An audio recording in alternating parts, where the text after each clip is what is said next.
Hey everybody, welcome back to Terminus. I am the death metal guy, flying solo today. The black metal guy unfortunately could not attend. He said that he was attending what he referred to as a Dutch black metal convention, which, based on his description, meant standing outside the headquarters of Heaton's Heart Records with a boombox playing Asgrow. This is a very special occasion here on Terminus. I get to speak to a really kind of a long time influence of mine since I was relatively young in extreme metal. I'm privileged enough to be sitting here with Lori Bravo of Nuclear Death and, of course, her current solo work. Lori, how are you doing? I'm good. How's it going? Oh, it's going great. You know, I get to fulfill a long time dream of Oh, mine. this is cool as shit. I love it. I love the internet. I love the internet. Well, you're one of the more accessible people of kind of Yeah. the old school death metal scene. You Am you I? do a fair number of interviews. I keep being told that. It's really weird because I don't know why. I mean, I guess if you're like out of the scene and whatever, and you want to have your own little thing, okay, maybe. But I don't understand that. Like as a performer, like I just sort of feel like it just seems like I have to make sure that I'm out there. Otherwise, people either A, may forget, or B, it's, I don't know, it's cool because I like talking to people. I mean, I don't like people, but then I do like talking to people. It's just weird. It's like, but yeah, it's just, I don't know. I've noticed that a lot of people, it seems like a lot of people in uh, all genres of music tend, when I read their interviews, they tend to be these very introverted people that play music because to get over their shyness, or they used to be shy or whatever. But I'm not like that at all. So it's like maybe that's why I'm a total extrovert. So I'm just used to being out there. And, I did spend lots of time hiding out anyway when I was a drug addict. So that would be the hiding out time. But that's why it wasn't, it had nothing to do with because of whatever. It was because I was too busy doing drugs. So obviously I didn't have time. And it wasn't that the internet wasn't when I was like that, it wasn't what it is now at all. Not even close. So like I didn't really care. Well, I think that you were lucky enough to get through your hard drug phase and then come out the other side. I think there's a lot of people from the early '90s who are still in that right now. Yeah, I noticed, or they're going back to it. I noticed it's kind of sad. I noticed a couple people that are. I mean, I've gone back and forth, but I've never everything. I've always quit on my own. I've never been to actual rehab, even heroin. But I just I have that kind of way where if I do put my mind, I know I have the kind of will that if I put my mind to something, it will happen. And it was just as usual, everything gets boring for me. Like it's like when it's boring, then it's no fun anymore. And then it's like, oh no, I'm addicted. That sucks. Now I've got to deal with that because it was never a point of like something happened or I lost I don't know, like my job or any of that. None of that. I never had any of that fucking intervention bullshit happen to me. It's like I just thought this is boring now. I'm sick of sitting here waiting for drugs. I'm tired of the people I'm hanging around with. It's not fun anymore. It's time to stop. That's just kind of how it's been with everything. I've never, it's like whatever, no matter what kind of addiction, because I have an addictive personality, so I can be obsessed or addicted to anything, really. It doesn't matter what it is. But I'm just saying in that way. But being accessible, I think, especially right now, is really important because, you want to build those relationships. And these people, if they've been listening to me that long, it's like, wow. I mean, I don't care if they're listening to the new music or Nuclear Death, it doesn't matter. But the fact that they're actually that excited because I wished them happy birthday on Facebook, that's cool as shit. It's Oh, like I mean, I can't even imagine that. Like, it's just like, Lori Bravo, wish me happy birthday. I'm thinking that makes you that happy, then that's awesome. Because, well, I think that what's happening is, we were talking a little bit before we started recording, yeah, and so I'm 31, and there really is kind of a exactly. new wave of younger people rediscovering Yeah. all this music all the time. Yes, So, and or through their parents, or like I have like people telling me, yeah, my uncle used to, listen to Nuclear Death, and now they have the record, and this person's like, 25 or 20 or whatever, and I'm like, what? Or they'll just say, hey, I just discovered your music, and it's some 12-year-old kid, and I'm like, are you fucking kidding me? And it's just so cool. And then because it's the internet and the World Wide Web, it's like you can write me and tell me this, and I'll actually answer you. I think that might be, because I mean, in the old days, I'm the one that mainly answered all of our mail. So this is answering mail just quicker. That's all it is. I'm just doing the same thing. It's pen pals. To me, the internet are a lot of pen pals. It's people, because mostly it's all respectful. It's like I'm kind of surprised actually. I felt, since I'm the kind of person that was bullied and shit for so long, and even during nuclear death, especially even for my own band mates, it's sort of weird that people are so respectful. I mean, you could easily just tell me what a piece of shit I am, or how ugly or old or fat or whatever, but nobody does that. They really don't. They don't. And I find that really kind of cool. I could jump in and be really mean or something if that would Yeah, but make you know the what I interview mean? better Though for you. it's just kind of just saying it's kind of weird, because it's like you're anonymous now, so it's actually easier. But I noticed that because there's a lot of other people I know that are in bands, women, I mean, that are getting all these, they get these, people saying stuff and all this other shit, and I'm thinking, really?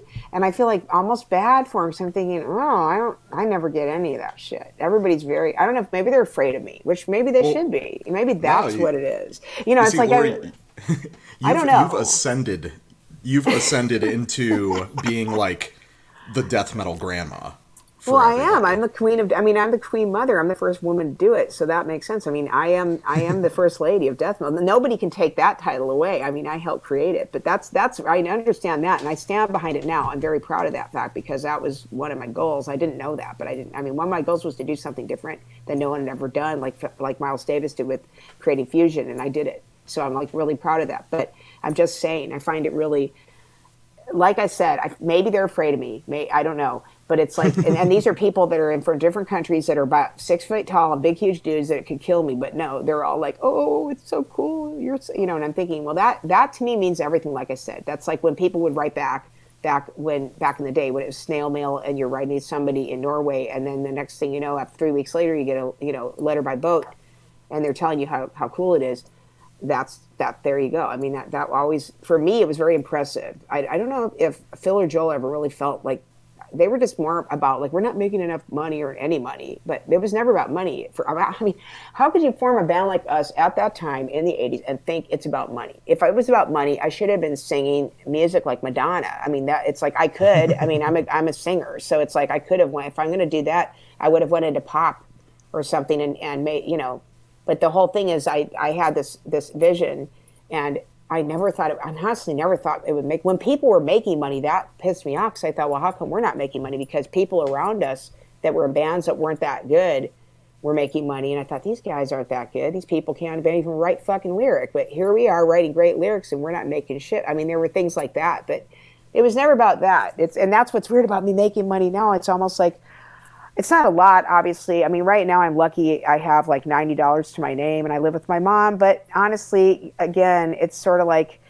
I am making money off it in certain ways, and I'm so happy and thankful and blessed, because you couldn't have given our records away when we were actually a band. And then how it's like people are constantly, you know, do you have this? Do you have that? And they know I have the Planet Shexy and Harmony. You can get those for me, and you'll get them signed, and they get all excited, and it's just like, I just can't believe. I mean, I'm so glad that Steve and I made those, and nobody wanted them. It didn't matter, and I'm so thankful that when we broke up, he gave them to me. He said, I don't want these. I'm so glad he did, because now I'm selling them. It might be Yeah. 21 years later, but so what? And it's like every time I sell a Harmony Drinks Me CD, I think, I can't believe that. It's like that he kept them, and we were supposed to split them, and then he just got sick of it. He was just like, that's one of the reasons we broke up, is because he just wasn't into the music at all, or into anything anymore. He's into drugs, and I just couldn't do it anymore. And I was like, okay, I'm always a musician. Even when I was a drug addict, I was still a musician, so an artist, So I was like, okay, whatever. And then he ended up giving me all of them. And when he moved out of state, and he said, I thought, oh my God, you have all the Planet Shexiel stuff too?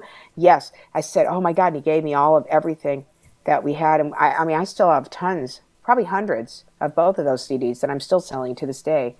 And so that's thankful, because that's money. It's like right there. It's like, oh, okay, you just bought me a couple of those, and you'll buy me a bottle of bourbon. You'll put gas in my car, food in my stomach, cats have, stuff like that. I always tell people, you just bought me gas. Like I'll do that too. Like if I use their money that day, I'll tell them straight up, and people seem to be really excited about that. Like, thank you. You just bought me groceries for this week. You should tell them, I mean, I haven't had to worry about that so much here because with COVID, they gave you a larger amount of food stamps. So now I'm not that desperate like I was before COVID. But before COVID, I literally would tell people what they bought me. And they seemed to really like that, whether it was, like I said, a bottle of bourbon or it was fucking gas or whatever it was. There was always some sort of something, though, because to me, bourbon is an essential.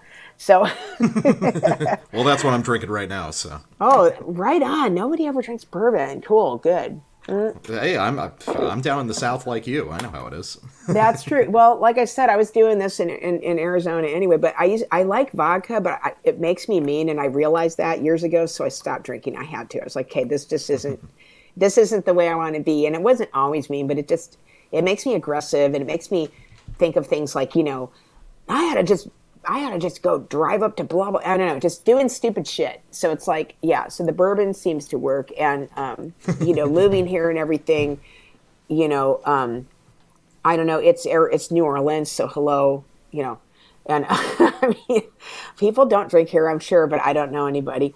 And, so yeah, but it's that thing. And now my bourbon time will be later after I get off with you, then I'll probably go and see. I don't know if I can walk. It seems it's too hot. So I'll probably have to do my indoor cycling. And then I will take a shower, and then I will have my bourbon. And then that's how I end my night, is my bourbon. So yeah. I gotcha. Yeah. It's very controlled, very disciplined. I've got that ballet discipline from when I was a kid that I'm thankful for that. It's also kind of ingrained because of me being a military brat. My father was, a master sergeant in the Army, and he fought in Korea and Vietnam. And I think I have that. And my mom's also a self-starting, she's a art history professor and retired now. And again, there's this discipline. My brother has it too. So there's this Bravo discipline thing. So everything kind of has to be, like I said, this is coming from a person that used to be a drug addict that didn't have any discipline. But I'm just saying, when I'm in my right mind, everything's very like, okay, now wait a minute. This has to start. I have to do that first. And okay, now I've won my bourbon. Time to get fucked up. And so yeah, I just wait for the end of the night, unless I go out to Bourbon Street or like I'm out with whatever, if my brother takes us out or whatever. But I end up usually being the designated driver that way because he works mornings. And so I'm usually the one that just doesn't drink during the day. That way my mom and he can party, and I don't care. I mean, it doesn't matter to me. I prefer nighttime anyway. So I gotcha. That's my time. I mean, I think going back to what you said about people being excited to hear what you spent their money on, so to speak. Cool. Well, I think it's, one part of it's, personal connection to the artist, and it's like, oh, you're actually supporting them in a meaningful way. Yes, I wanted them to know that. And, very much so.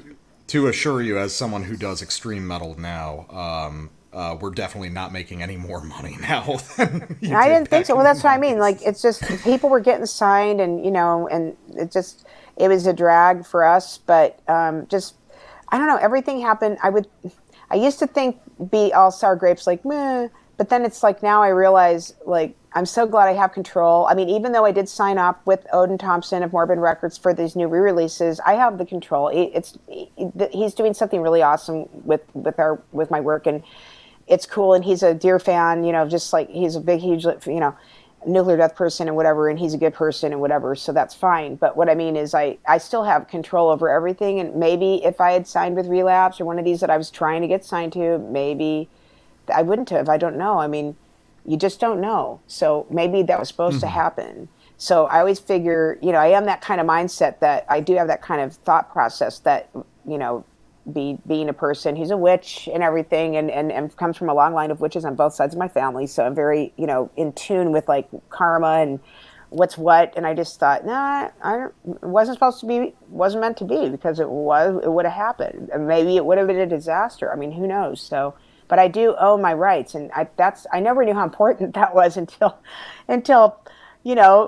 famously, Michael Jackson basically bought Beatles shit and took it straight away from Paul McCartney and said, it's just business. I thought, are you fucking kidding me? I mean, that's no, but then he gave it back to Paul McCartney for $1. I know, but still, that's just you know what I mean? It's cool, but what I mean is that happens. Shit like this happens, and maybe somebody would have signed us and then taken advantage of us because we obviously Wild Rags took us for a ride. So that's what I'm saying. It's just we don't know, and I'm thinking maybe it wasn't supposed to be that way because I do own everything. It's mine. And then, and it's mine 100%, not Phil, not Joel. Steve, I did offer originally because I'm very karmic. I wanted everybody to have pieces of pies, but nobody wants to deal with it. At the time, these people were all, whatever. And Steve, he just doesn't want anything to do with it at all. So he's like, yeah, no, it's yours. So, okay. So then it's, and that's good because it is my band. I mean, I formed it. So in a way it is mine, it's like, so that works, I'm not complaining. Well, I think nuclear death is an interesting case that's it's not even super rare anymore. It's an early death metal band that is almost more popular now. Totally. That's demise. Oh, it's way. Yeah, we were not day. popular at all. Yeah, there was no there. Yeah, nothing. Absolutely, we couldn't have got press if I tried and cried for it, except for the couple people that did do it, obviously. But I'm just saying. I mean, we weren't getting what would have been good was not. Again, we just didn't have that. Which is weird. Like I said, there's a woman in the band, should have been bigger press than anybody right there. But for some reason, all those idiot dudes and those journalists and those people that work at Kerrang and all these places that I tried to contact just didn't want anything to do with us. And they also didn't like the lyrics because apparently we were too extreme because we talk about things like fucking dead animals. And I thought, oh, please. It's like you don't realize it's a story. You people are from England and you don't get this? Come on, aren't you educated? Better than we are? Give me a break. So, because Kerrang was a good one. I mean, I really wanted to be in that magazine. I had bought that magazine for years. I loved it. I even have a patch of them on my original leather vest I used to wear in the 80s in high school. I mean, I loved them. And that was like my crowning thing. Like, we got to be in Kerrang. But they didn't want anything to do with us. So I'm sorry, but we just do not want this. They gave us kind of like when you submit a story to like a publication and they say that they don't want it. That's what they did to us at Kerrang famously. I don't know who it was. I can't remember, wrote us back and said that they were not taking submissions at this time. And I thought, but we're just submitting to the demo section. I thought that was weird. I thought, but because of course, dear John, Metallion, he put us in his magazine, and that was great. But that was like one of the rare ones, honestly. Metal Hammer, and there's zines, but I mean, his would probably be one of the more higher end ones because I tried. I tried. Lord, how I tried.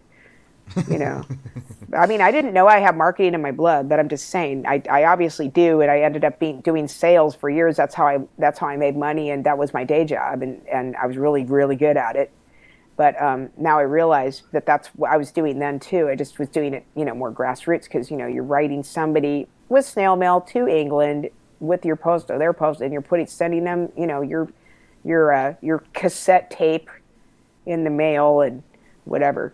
But yeah, I don't know. It's weird. They're not. It's weird how popular. That's what I mean. It's just like I feel blessed. It's a weird thing to say, but I feel blessed. Like, wow, it worked. It just worked way later. And I didn't have to die. Because honestly, dude, I always thought I'd have to die for it to work. I thought, okay, that's what's going to happen. We'll be dead, and it'll be like H.P. Lovecraft. And then suddenly somebody will pick something up and go, oh, shit.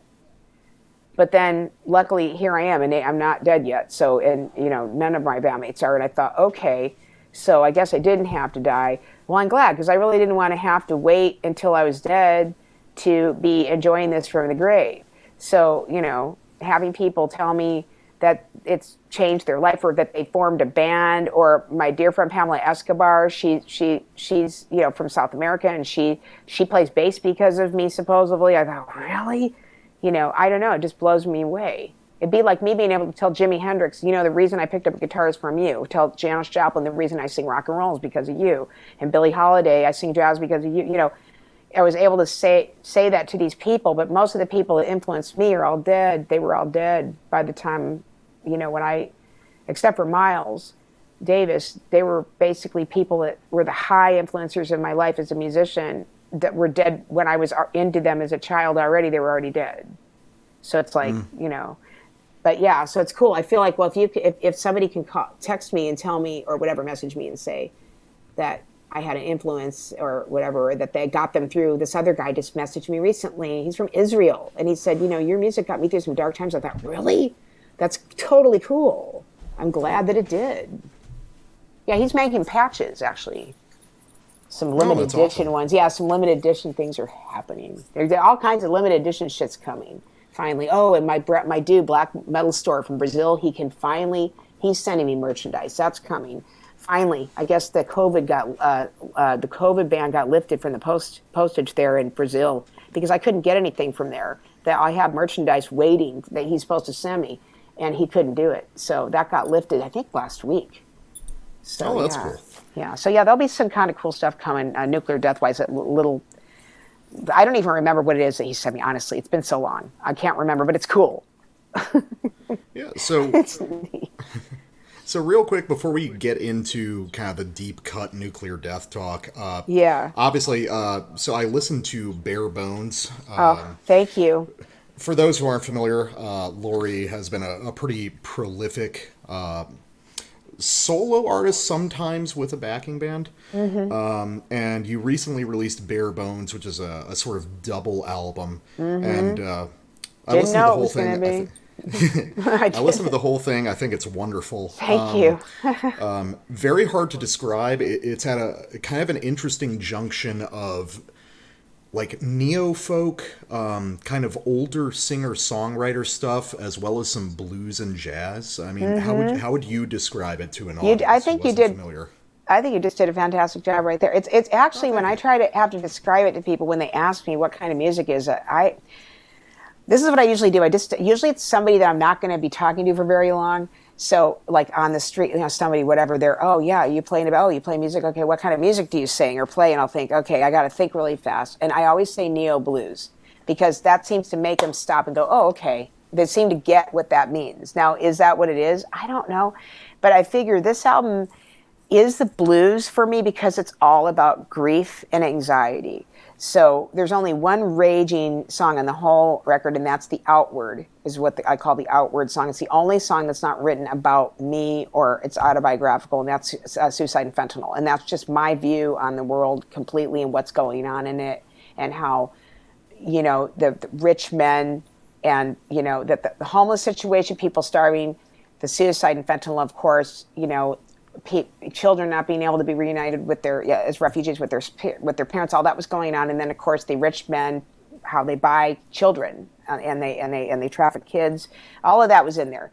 And that's my political song, if you will, where has nothing to do with me personally. It's just my view, and that's the rage there. But none of the other songs, because I was just thinking about that today, because I'm working actually towards I'm writing new music, and I'm exploring something completely different that I've been waiting to explore, that I've been not strong enough to explore, that has to do with a lot of rage.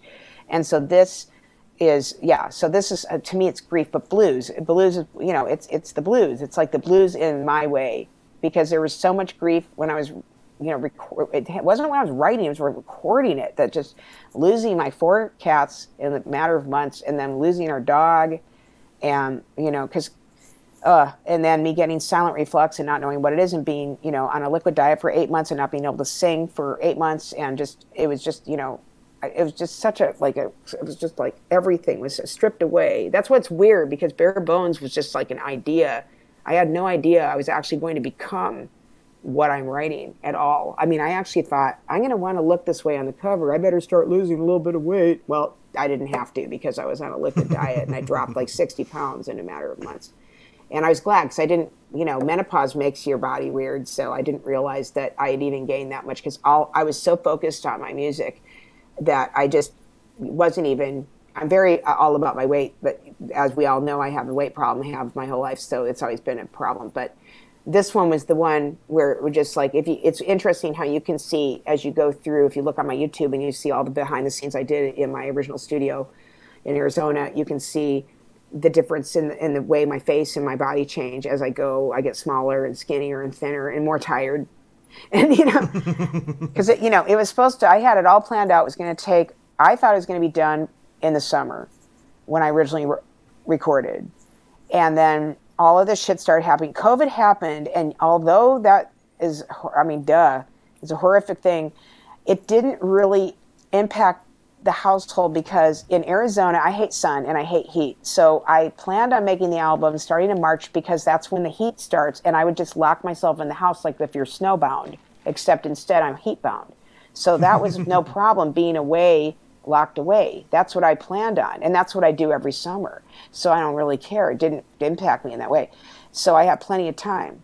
But then all this other shit went down. And so all of that, along with it, made it really excruciating to record these songs. And you can hear it. I mean, the way that they're written, everything was recorded. It's recorded exactly the way I recorded it. Everything was done. The exact sequence that you're hearing it is from start to finish is exactly the sequence I recorded it in. And I did not mix anything either because I didn't think it needed it. I thought, why am I mixing? For what am I doing? Like, I didn't understand. I thought there's not enough to mix. What's there? I didn't see a reason. It was pretty much mixed while I was doing it.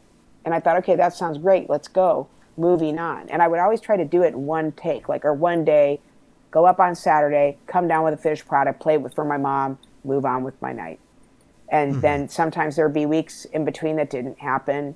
But yeah, when I was doing it, it was like, I had to relearn everything. I mean, I hadn't recorded in years. So I hadn't recorded since I did that When the Sun Dies EP. And that was like way before, I mean, 8 years, like I said, 8 years in the making in the adverts. So I forgot everything, really. I could remember sort of how to record, but it was stupid things like, oh, that's right, I have to put it in the second input. Oh, that's right, I have to turn this down. Just stupid shit. Oh, my interface doesn't work. Well, because this is not turned up. Things like that I had to remember. And it didn't take me long. I mean, it's like get up on a bicycle again, you remember. But it was just like that whole process. And you can hear it if you listen, you can hear as it goes on, the recording gets better and better and better because I got better. And I left it. I thought, again, I wanted this to be very real and it's all me. And I was not supposed to have it mastered by me. I'm glad I did it. It was a very interesting experience. And I did have to use a place to do it. Schnall's, it's online. It's a free mastering thing. I'm not saying I did everything perfectly, but it was cool to do it all on my own. So there's no other fingerprint on it. It really is all me. And so that, that was one of the achievements I never thought I could get because I was the person that was always shoved to the side. Like, I was afraid of like, oh, I don't know what that is in the studio. I don't know what the faders do. I don't know what anything does. I don't really care. And then when Steve and I started recording on our 8-track, I started learning how to record. And, and then after we split, I got myself a 4-track Tascam because he kept the 8-track, and I was like, well, whatever, that's fine. And so, because I got to keep my guitars, so that's all right. And then we kind of did that, like, well, I bought these for you, so I said, well, yeah, please don't take my guitars. Okay, so we kind of like, you get this and I get this, and that's fine. And then I bought a Tascam 4-track, and I learned, I Married the Devil on that one.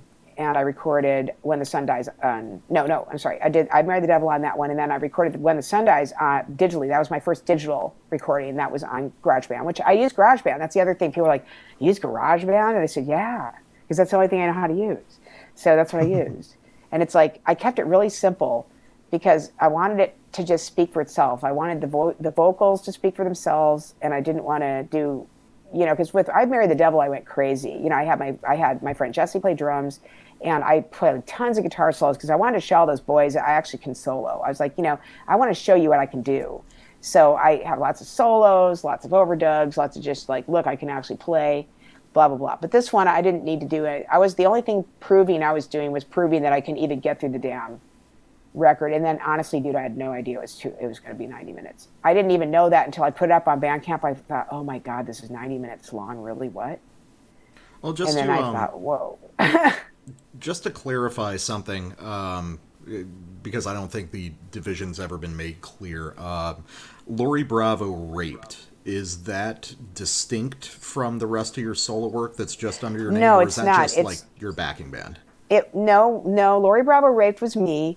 And it was just that it's really weird how I put Lori Bravo on the original cover of the I Married the Devil. I'm not sure why I did that because I was already going under the Raped moniker at that time. But The idea well, obviously that happened to me. And then it was really weird. I was thinking, we went and saw Snoop Dogg. This is just the weirdest thing. So me and some people had went and saw Snoop Dogg, and he opened for Tool, man. And it was the coolest shit. And the thing about it is I was listening to him, and I was listening to a lot of gangster rap at the time, and I was thinking of how they took the N word and they took it back for their own. And when I was raped, and it was once by a person that I didn't know and once by someone I did know, it was within a 3-month period. And I thought, I thought, how come there's no band called that? I guess is the first thing. I thought, why not? Is it just too taboo? Well, guess what? I said, I'm going to take that name and I'm going to fucking make it something positive because it's horrible what happened. And I did. And apparently nobody ever called me out on it and said, oh, no, we have a band called. So Raped, it was Raped. And then one day I was just thinking about, like, Lori Bravo raped, news at 11. And then I thought, Lori Bravo raped, I'll use my name. Because somebody, I can't remember if it was maybe another person, a friend, I don't know, that told me, your name carries weight. And I thought, yeah, right. And I'm like, no, that's right. My friend who is 18 years younger than me is a computer guy like you. His father builds Boeing airplanes, and the kid's a genius. And he was a dear friend of mine. And he's the one that taught me how to use a computer and how to even use a mouse, because his father had actually built his computer for him. And so he had been on the internet, and he's like, nuclear death's on the internet. And I said, what? So anyway, with that said, there were like some MySpace pages dedicated, and I thought, what's MySpace? I didn't know anything. But when he was doing that, that's when it really showed me that I was like, okay, so, all right. And then, yeah, so Lori Bravo raped and all that was me putting the weight of my name, because he said your name carries weight, and I thought it does. Apparently it does. Okay, so then I had a Wikipedia. I thought, well, who made that? What does even Wikipedia mean? So I didn't know anything. So anyway, when he did that, then that gave me that. So then it became Lori Bravo raped, and then I went under that for a while, and then we never made a record under that, as you can see from the Bandcamp. It was, there's Lori Bravo, there's Raped, and then there's no Lori Bravo Raped. There should have been, and the album would have been Black Rabbit, but that never happened because me and my friend David, who played bass on it, were too methed out of our heads to ever really. I actually have all the recordings, and they're actually mixed pretty well, I might add, even though I was methed up beyond all recognition. Apparently, I did pretty good. Yes, someday they'll see the light of day. And then some songs did actually see the light of day, but they became, like the one is Fry Park. I wrote that when I was with David because we were listening. He loves like Guns N' Roses, Alice in Chains, Stevie Ray Vaughan, and these were bands I'd never really listened. It wasn't that I didn't listen, I just wasn't really into, never got into albums by these people. And he was like, oh man, so he had all these videos. And we watched, and one night we were methed out of our minds, and we were watching Alice in Chains videos. And I was like, I need to make my own Alice in Chains song and sing in thirds. And he's like, yeah, we should, because he knows voice, because he sings too. I said, let's write something. So I sat down and began to write what became Fry Park. And I started writing about addiction. And then I thought, yeah, we need to sing in thirds. And then, nothing ever happened. But then I saw that as a memory on my Facebook. I saw me playing it acoustic in my house. I thought, oh, I forgot about that song. And so I thought, this is so cool. So it ended up on this record 10 years later. That's why it's there. And it's still poignant. That's why I figured I needed to be on there, because addiction was still part of my life when I originally wrote some of the songs on this album. I mean, I was coming off of it, but I was also have medication that I need to get off of. So as far as I'm concerned, that worked, as far as like that song being, that it worked for this record. In other words, I was like, okay, it wasn't just because I wanted to sing in thirds or Lane Staley came and visited me in the studio, but it just did feel like that though. I'm not even going to lie. It just was weird to do those vocals like that. And just, I could hear his voice in my head when I was singing Fry Park a lot. So yeah, that was cool to do. Because I got visited a lot, actually, by people. Jim Morrison visited me during Suicide and Fentanyl, and that was cool, too. It's just weird, when you have, like, entities, like, visit. Like, it's not like you see them. You just feel the presence. Like, you just get that, wake up! You don't know where it is! And I just started going off on... Because Suicide and Fentanyl, I think the only things I actually wrote were the first two verses, as far as I remember. The rest of it's all improv in the studio while I was recording. Everything Oh, it else, sounds. yeah. Yeah, it's. I mean, it sounds excellent. Thank you. Like, let me reference what my favorite song was off of Bare Bones. I think because you were describing it as sort of like neo blues, which I definitely get. Because I think my favorite song off the record was "Lay You Down in the Soil," which Yeah, is that's very bluesy. it's so crutchy. And that's I think that's one of my mom's favorites, but she just hates it because it's so crutchy and it makes her want to die. It's like I wrote that song for my cat Footsie that died when she was 6 years old. She was only 6, and I had just moved into my mom's house. And she was my favorite little. She was my purple baby. She was like the newest addition to the 13 children that I brought with me when I moved into my mom's house. And she she one day night we were hanging out, and had a friend that was staying with me, and the next thing I know, we think she might have had a brain aneurysm, but all of a sudden her eyes were rolling back in the head, and I thought, did she hit her head? What's wrong? Her tongue was sticking out, and I picked her up and I started doing mouth to mouth, and she died in my arms. And that's why I say your little lungs, they took my breath from me, because they did. They took. It's like everything there is what I just wrote to her, and then she was the first person we ever buried in our backyard. And in Arizona, the dirt there is called caliche. It's clay. And so that's why I said you're in the cold hard caliche, because I couldn't dig the hole. We had our landscaper, Rogelio, bless him, I love him so much. He dug all of our graves. The people that we left behind, their bones, that is. He would dig there. He'd always hate it. He'd see the shovel and think, oh no, who died?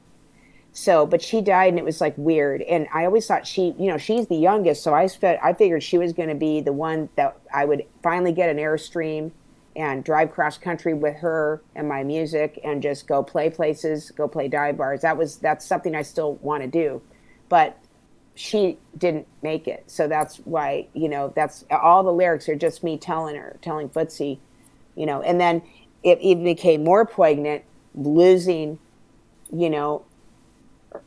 Raven and Roma and Miso and Gala and Duder. So all those people, died before we moved, and it was like within a year. So it was like, and some of those are her grandmother and her her half sister and brother. These people were people she's related to.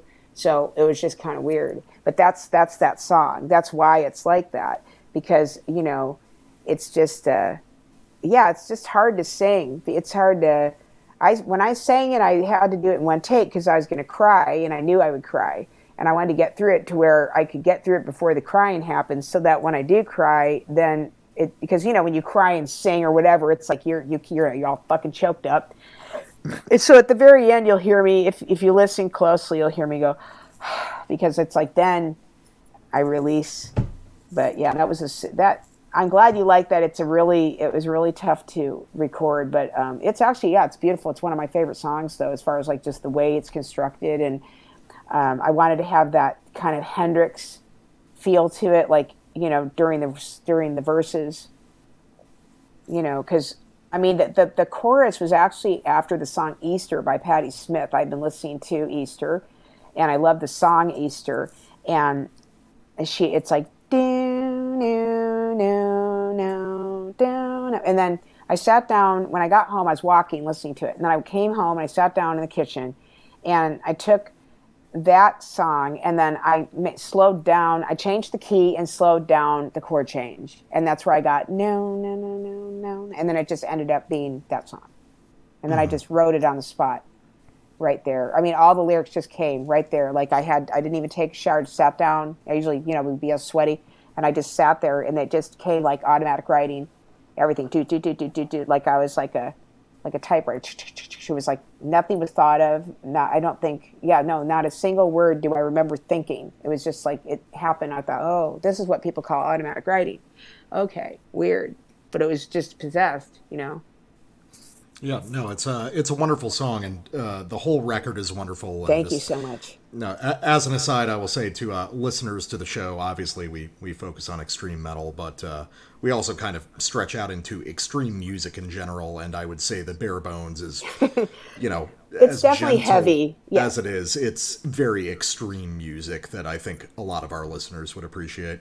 Yeah, I've told people that the cool thing is my fans are nuclear death people. And that's what's cool is because or death metal people and whatever, and they're into it. That's what's cute. Like I have this one dude, I mean, he plays in this band and they dress up and they have makeup on. They're from Italy.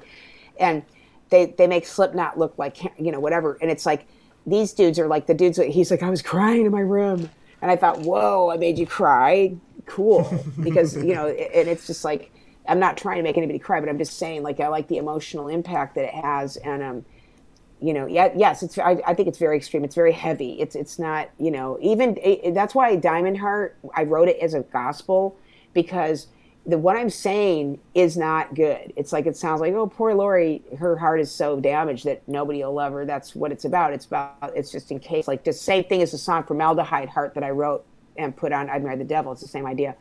And, but I put it in the gospel way because I thought, I had no idea I was going to move to the South. I think that's so fucking weird too, because when I wrote that, I would think, what? I would never live in the South. Yeah, right. Okay. I hadn't visited my brother in New Orleans yet. But, anyway, with that said, when I wrote that, I wrote it as a gospel because I thought it would give it an uplifting feel, but the lyrics aren't uplifting.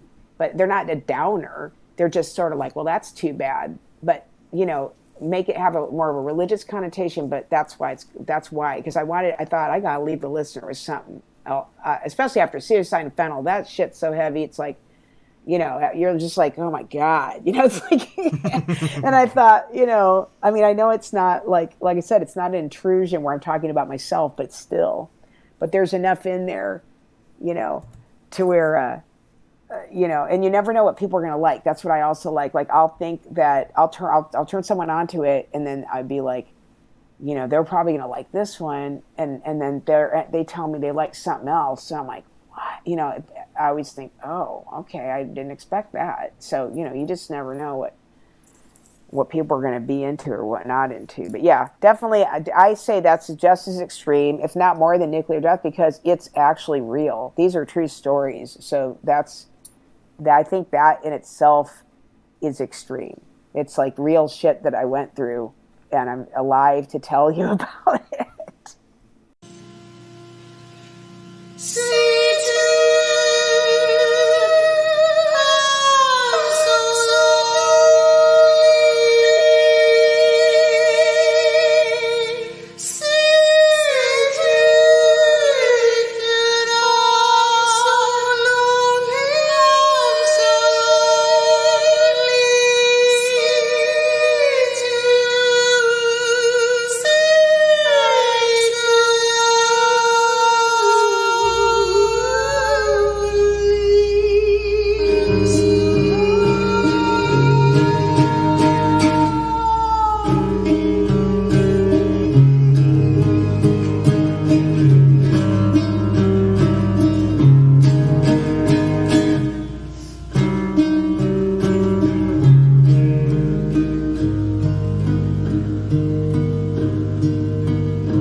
Devil all along.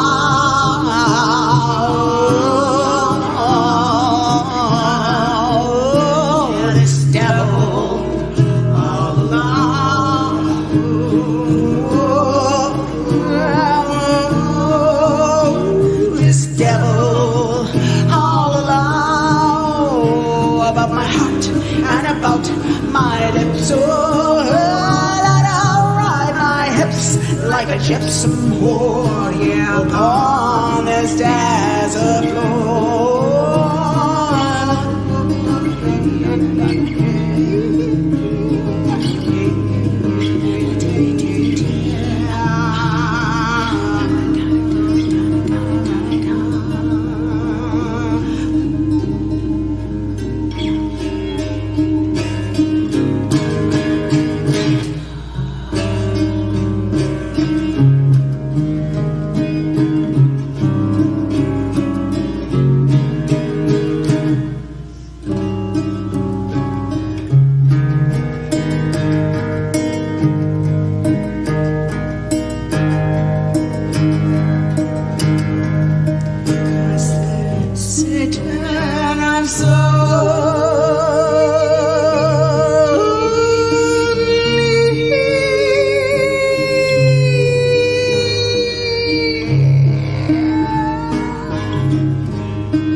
Satan, I'm so lonely. It's been 109 years, and his smiling talents naked, she can try to dry my tears,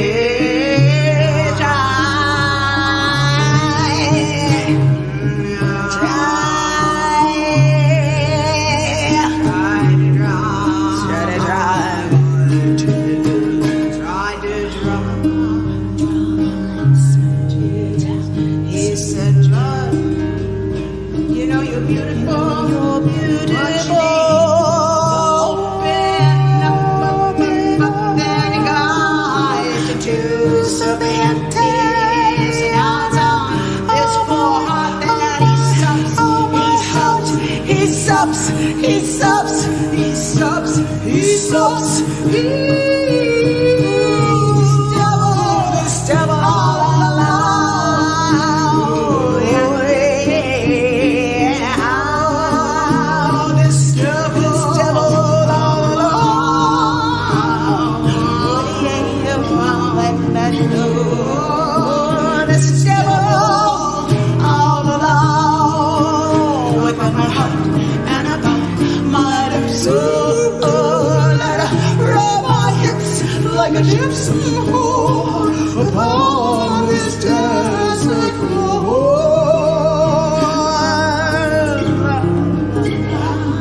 Yeah, yeah,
and it kissed me on my head. On my head.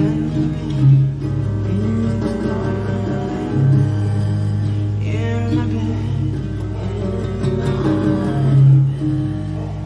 When it kissed me. When it kissed me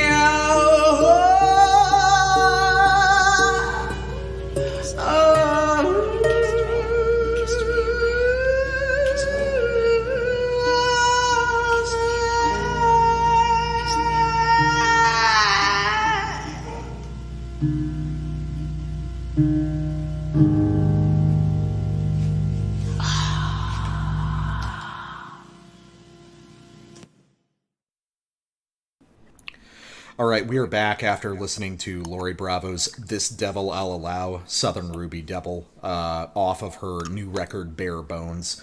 But now here's where we're gonna switch gears a little bit and talk about some weird, deep cut nuclear death questions I have. So before this interview, I prepared by listening to a lot of your other interviews or reading them, and I guess I'm just trying to kind of fill in some of the gaps that I was curious about. All right. When it comes to the history of the band, especially musically. So I want to start in the demo era, which people don't talk about a whole lot. So I went back and I re-listened to all the old demos. Oh, wow. Oh, yeah. I haven't even done that yet. Well, I'm curious about to start, I'm curious about the very first demo, Wake Me When I'm Dead, from '86. It sounds very polished, like unusually polished compared to the later demos. Was that done in a professional studio? Or... All of them were. Really? It's just each one was done in all of them were done in professional. We didn't even know you could not do things in a professional studio. So, yeah, we used we went to it's just the problem is that one we lucked out, but yeah, sometimes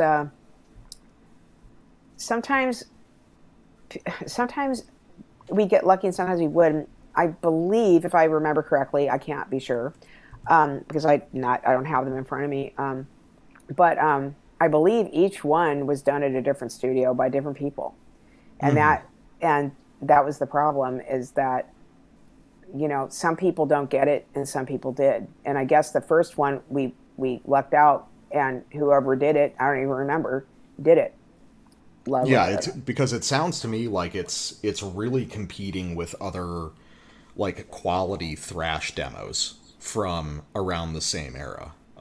It's unusual because the rest of the demos, even the first couple full lengths, honestly, that first demo has some of the best production quality of any of the Nuclear Death work. Yeah, that's interesting because I haven't listened to them in years, so I wouldn't be able to. But that's cool that you listened to them and you're telling me this now, because I've not got back and listened and and would know. But I can say that like I said, the first one, it seemed we really didn't know what we were doing, so we were being led, and we just whoever recorded. I mean, I'm telling you, I can't even remember who recorded it for us. Yeah, you probably just had a producer who actually knew the style. No, we never. No, there was no such thing as style. No. Nobody in any studio knew what in the world we were doing at all. So well, that guy apparently stumbled across. Yeah, it I think right. This dude understood. Like I said, I wish I could remember who actually did it, who actually recorded. I mean, I don't know if it's in the liner notes or what. I don't remember, but I do know that when we did it, it was. God, I'm almost thinking it's Joe Crow that did our first full-length album. Because it's like, I can't remember, honestly. It's completely wiped from my memory who did the first demo. But anyway, yeah, with Wake Me When I'm Dead, when we went in, I think we were open to whatever. And so I think that might have been why it worked, as far as like whatever the engineer said was like whatever.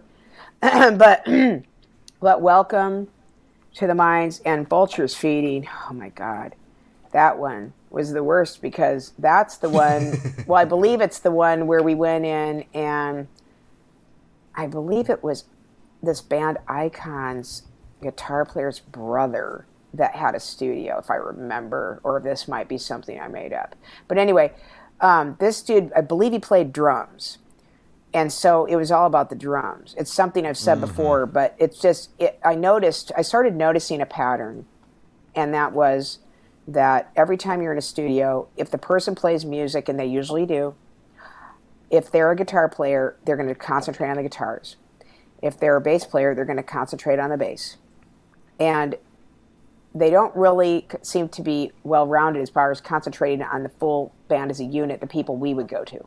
Not all the time, but with those demos, absolutely. That guy spent so much time with Joel, and it was like, oh my God. And then, of course, with drums, it's like, kits are 1,000,000 pieces, and it takes 45,000 years to set up a fucking kit. Apparently, according to this, but I can tell you that's not true, because when I met my dear friend Jessie Nelson, who's a master jazz musician who plays jazz in New York City, she sets her drums up in 3 seconds. I mean, if you really know what you're doing, you set them up. It's like, I just realized that was all a bunch of fucking bullshit, is what I'm saying. It's like, you can have a 20-piece drum set and set it up, and it doesn't take 3 hours. So, but this is just stuff that I didn't realize, because, you don't know. But yeah, the production, it's interesting to know that, because like I said, I haven't listened to them in years, and I do know that Vulture's Feeding is like the carry-on for Worm of the demos. It's got the worst sound, and it's Vulture's Feeding is pretty bad. Yeah. Yeah, and yet the songs are great. That's the sad thing. And Carry On, the songs are fantastic. It's just too bad that where we went to record that, it got butchered. But Vulture's Feeding has fantastic songs, but sadly, the production just didn't allow for it to really be able to hear. I think Welcome to the Minds of the Morbid sounds much better. Yeah, no, I think a lot of people concentrate on Welcome to the Minds of the Morbid and Vulture's Feeding, so I won't spend a lot of time on those. Right, but I'm very curious about A Symphony of Agony.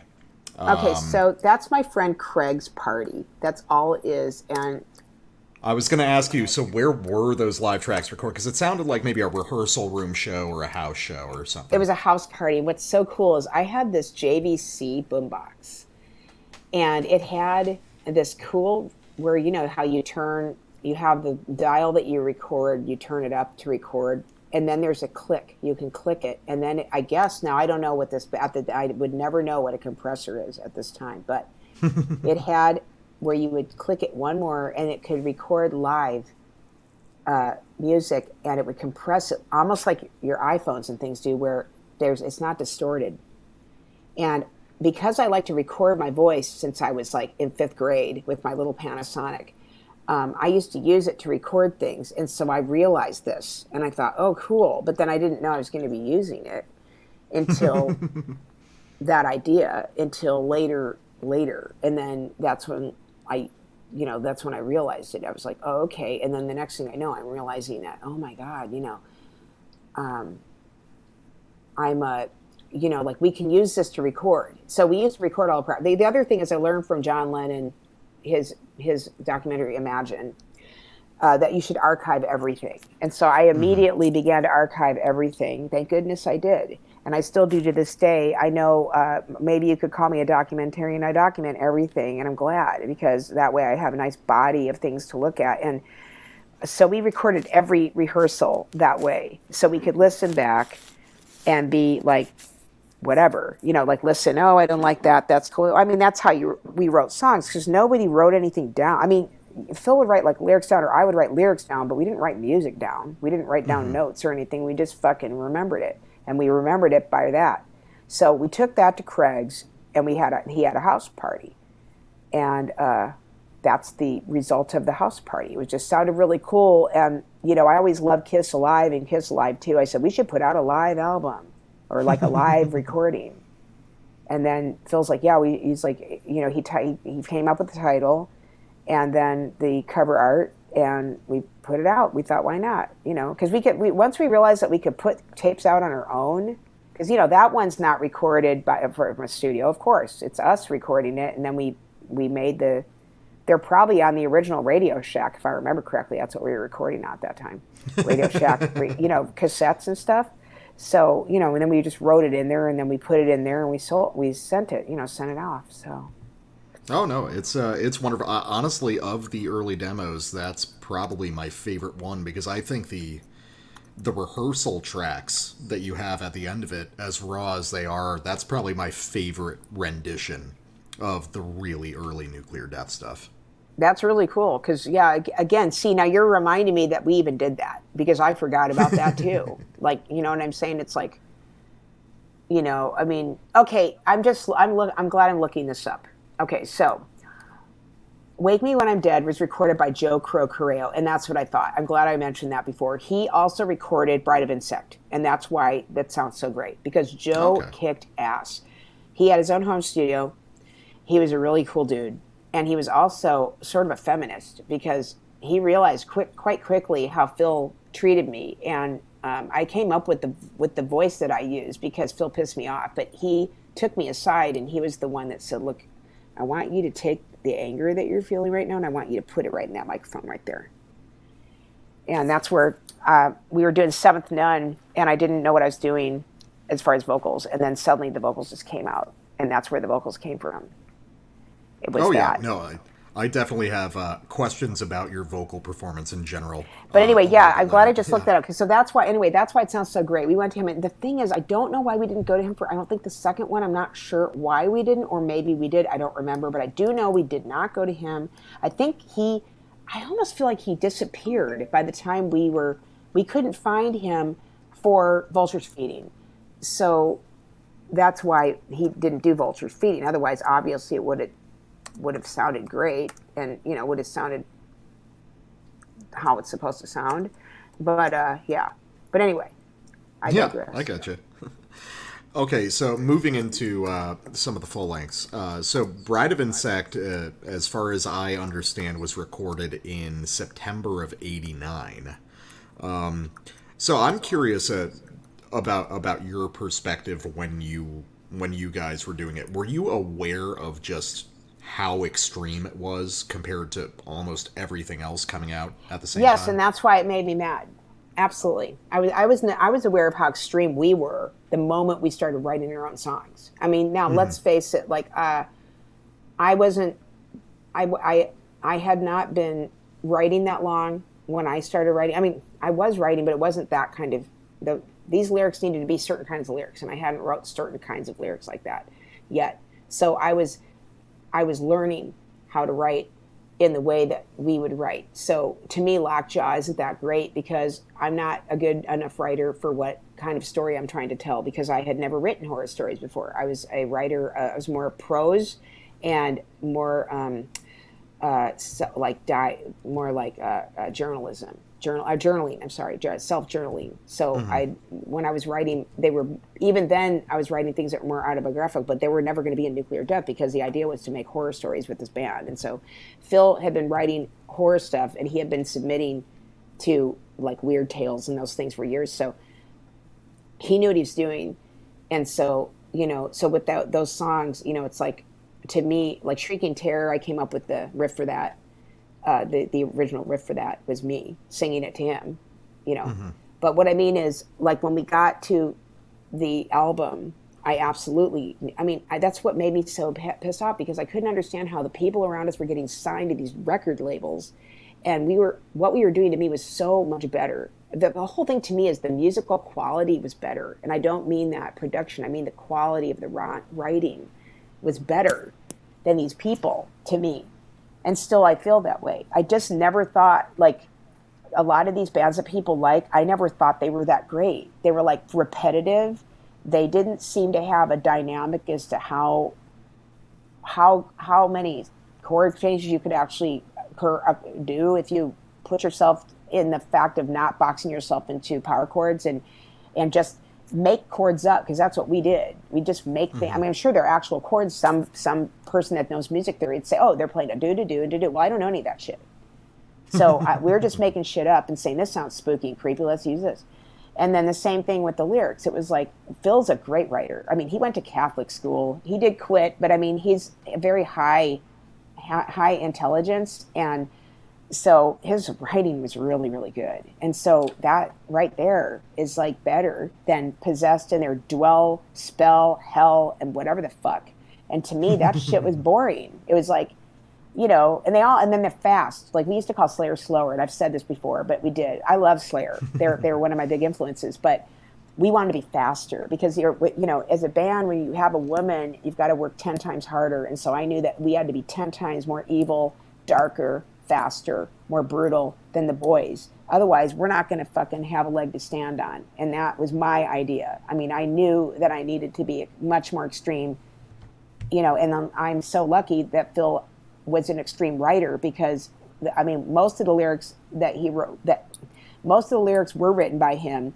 And so I was playing the characters, I would be playing a narrator or I'm playing a character or whatever I'm doing. But, I never looked at it like I was a woman singing about it. In fact, since he was pretty sexist, none of his songs ever even had, I think, any females being the narrator. They were always the victim or they were some whore or whatever. But regardless of that, I was okay, playing these parts because it was acting. So it's like super cool because I got to embody these characters and decide, how I want them to sound and what I need them to feel, what I need the person to listen to the song to feel like when they're listening to me spit these lyrics at you. There was just so much more going into it than these other bands, is all I'm saying. These other bands I know, like Carcass, they were like, oh yeah, he gets his lyrics out of medical books. I'm like, I don't give a shit. That sounds stupid and boring. I was like, so fucking what? Then how is that created? And I thought, and they were kind of rude to us when we met them in Philadelphia anyway. And I thought it was weird because I really liked them and I wanted them to like me, and I'm an Anglophile. So I was like, oh, they're English. And, but they pretty much brushed us off and acted like we were just shit. So it was like, oh, okay, so you're those people. Because, that's the other thing is maybe it's because I am a woman. I don't know. But I want to treat you with respect first. If you fuck with me, then I'll fuck with you or whatever. I want to fuck with you. I'll just go fuck off, whatever. But you know what I mean? Like, I don't want to have an attitude already. Like, I want to be like cool with you first, and then if you have an attitude, that's on you. But I never go with the idea of like I'm going to come in there and do. It just wasn't like that. I maybe it's the fat kid in me. I always want people to like me, so I always tried to be fair and just I didn't like let the boys have the attitude. Like Joel was pretty friendly, Phil was never friendly, but that's his attitude, and everybody knew that, so it didn't matter. Nobody cared. It was just kind of the thing. And then with Steve and I, we never toured or anything, so it didn't matter.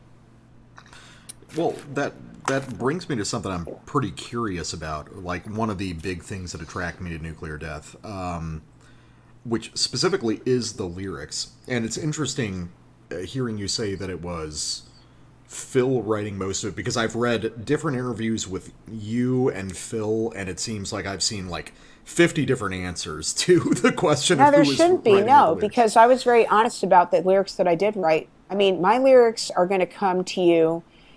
You're going to have Lockjaw. You're going to have the song Nuclear Death, which would be the Third Antichrist. The whole Acid Rain falls listless. That's mine. But now, the Third Antichrist is Phil taking Nuclear Death and rewriting it, and then he kept that part. Yeah. Okay, but we know that that's me. Okay, so whatever. We thought that worked, and it did. Okay, so that song. All right, and then it's him. But what I didn't like is when he decided to put music and lyrics on Carry On. That is not, no. Because he and I were lovers, we were boyfriend and girlfriend, we lived together, and we wrote together. And those riffs are just as much mine. He came up with riffs, but I came up with all kinds of stuff because I'm not classically trained, but I did sing opera, and I'm a singer. So a lot of this has to do with the dynamics of these songs, have to do with me and how I arrange them with my voice. I have to go, well, maybe you can go do-do-do-do-do, and then he'd play it, and I'd play it to him.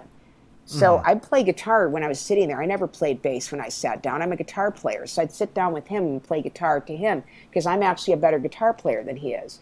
But that's just how it worked.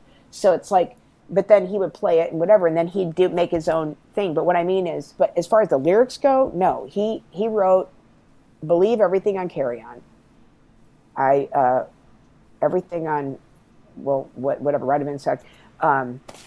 No, I'm looking at it right. Yeah, Necrobeast. Yeah, all that shit. And then my lyrics are going to come at the end, the very last song on All Creatures Great and Eaten. The song, the title song, that is all me. And the song Bones of the Lip, Steve wrote that. Okay, those well, lyrics. But the rest of well, it is all. But the rest of it was Phil. Like I said, the EP is Phil, and then Phil skedaddled, and then after that, then I took over the lyrics, and of course by that time, I had honed my craft, and I knew exactly where I wanted to take us next, and I wanted to take us into the opus that became my favorite album, as you know, which is the Planet Kashaxiel. But I'm yeah. just saying, he with him, yeah, there. I've never disputed that. What I didn't like is he went above us to Richard C. and said that he wanted to have full credit for the writing, like he wrote all the songs on Carrie, and I thought, no, you did not. You wrote Okay, I riffs. understand. But yeah, the lyrics, absolutely, he wrote them. And Well, like I said, they were, I mean, come on, you've read them. They're Guinea Man. Sometimes I'll lay in bed and think of Guinea Man. It's a horrible idea. Oh, we both had this fear of like having to be so broke that we'd have to go sell our bodies for science or do some sort of tests. That's where that comes from. oh, I see. The fear Well, of like, what if we have to, and then you don't wake up or like it says, oh, throw it away. I'm like, I don't know. I love how the punchlines in these songs because it's like, what's going to happen? And, oh my God, they fucking killed the guy and they threw him away in the garbage, or whatever. So well, I yeah, guess it's what great. interested me so much was, it's interesting knowing that Phil wrote the majority of it now because something that I've always associated with this, which is obviously because you're a woman who is singing these lyrics, but something about the Exactly. something about the lyrics to Nuclear Death, especially the early stuff, is that it's obviously these are horror stories, but they've always had a, a sort of distinctly feminine quality Well, see, to what's me. cool is I'm his girlfriend. So what's neat is like, okay, the cover of Bride of Insect is me. It's like he just had me pose. And then there I am licking the baby. We're thinking of that really cool. What was it called? Prophecy. What was that movie where the actress is sitting there licking her baby? Anyway, Oh that's my where god, that. that was like an early Cronenberg movie, wasn't Yeah, it? it's okay, Yeah. okay, yeah, God, but that God, that's such a The great. Brood. The The Brood, Brood. I That's right. believe. That's right. Yes. Why did I think Prophecy? I was thinking the bear. Maybe we saw the Brood and the Prophecy at the same time at the theater. Anyway, yeah. So what I'm saying is that's what that is. That scene was so, and he always had this really weird fear of babies. That's fetal lament. He didn't like. I'm I was glad going to because I bring up don't. Fetal Lament specifically. Well, I don't Yeah. want kids, and he eventually had kids. That's what's quite funny. But when he met me, I've never wanted kids, and so we always had this thing about ew, birth is gross, so ew, it's nasty. So that was cool because that idea, and then he had me, and then if you remember that we thought we were cool. I don't know if we were the first death metal band to do it, but I believe we were one of the first people to have a different cover for the cassette. Oh, So we okay. thought that would be neat, and we did it. And that picture is me sitting in front of my Christmas tree with my pajamas on. And then what he did is he just repurposed it and made it what it is. But that's what it is. It's literally a picture of me with my ponytails, or I think I have braids. But I'm in PJs in front of the Christmas tree, and the Christmas tree became that creature. And yeah, for Bride of Insect for the cassette. So That's what I mean cool. is that when you're talking about feminine, a lot of this is there's a lot of me in there even though it's not me. He's Well, I not think writing an autobiographical, but he is like, and he also had this fear of women. That's the thing. I mean, I don't know what he thought I was going to be like, but I was young and dumb and 19 years old, but never had a boyfriend when we met. And, he was pretty, I'd only had one girlfriend or whatever, but he was like a couple years younger than me. But the thing is when we met and stuff, I was like just so enamored of him because, I'm all about mind. Like I like looks, but I'm really about the mind. That's where I fall for a person is their brain. If they're smarter than me, that makes me excited. That's why I think my brother is so great because he's smarter than me. It makes me sick. He's like a psycho smart. And people that are smart, they just, that's it. I'm there.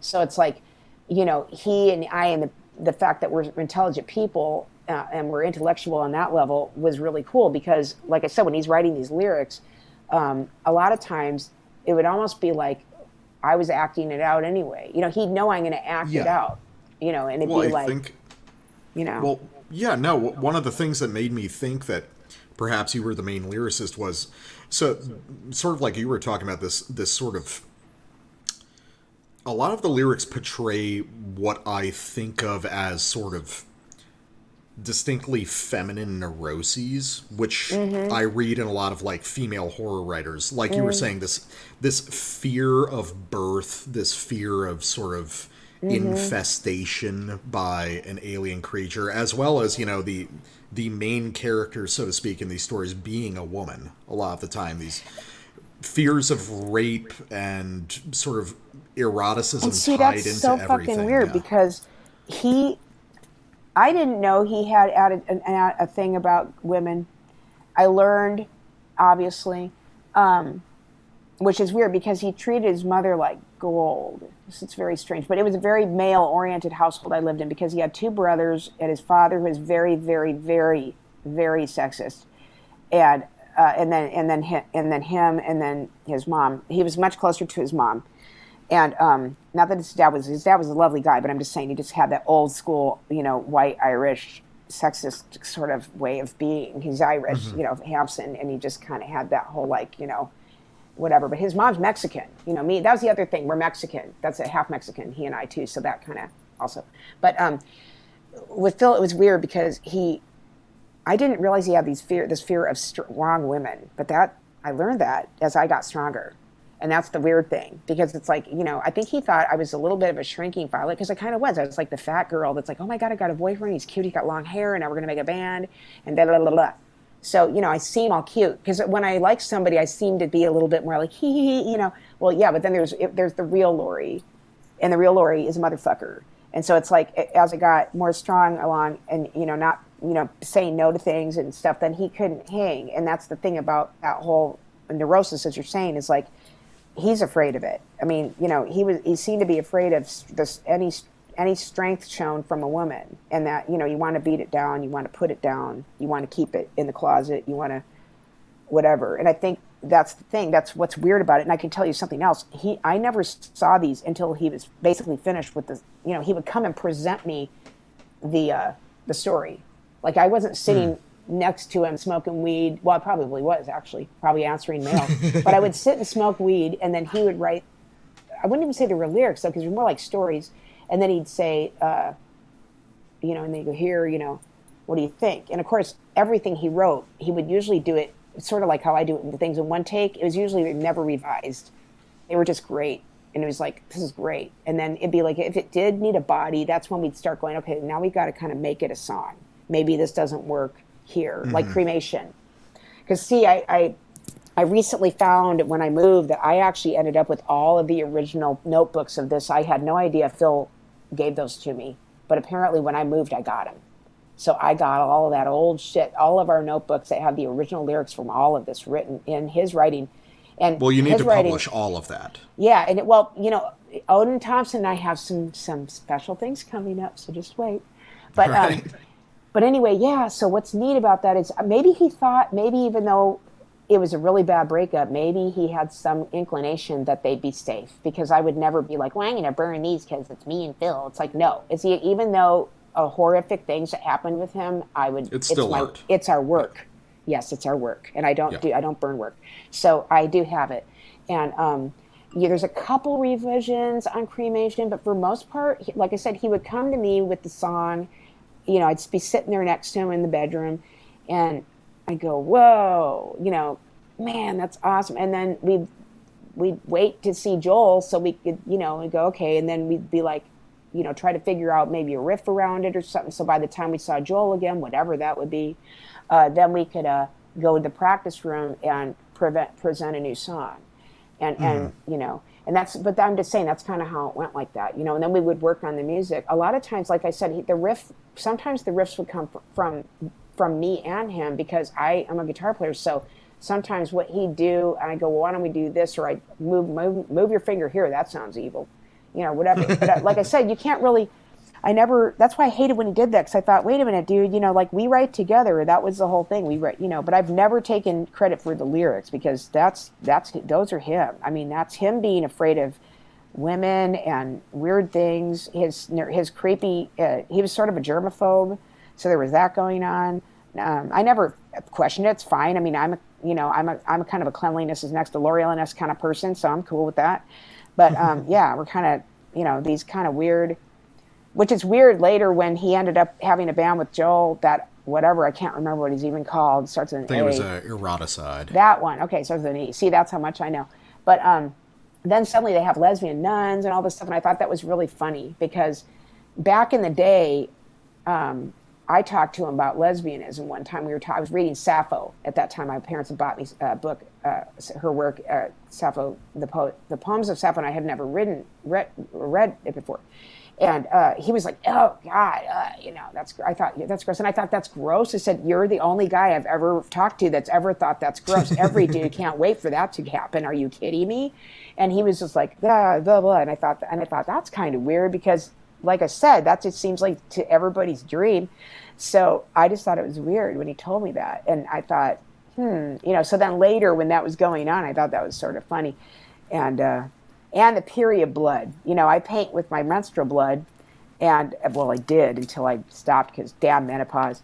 But anyway, I wanted to make something cool as something gross because it's gross. Let's face it. Come on, that's disgusting. It's really fucking weird. Why in the hell did we have to do that? I don't know. But it's not fun when you're in third grade.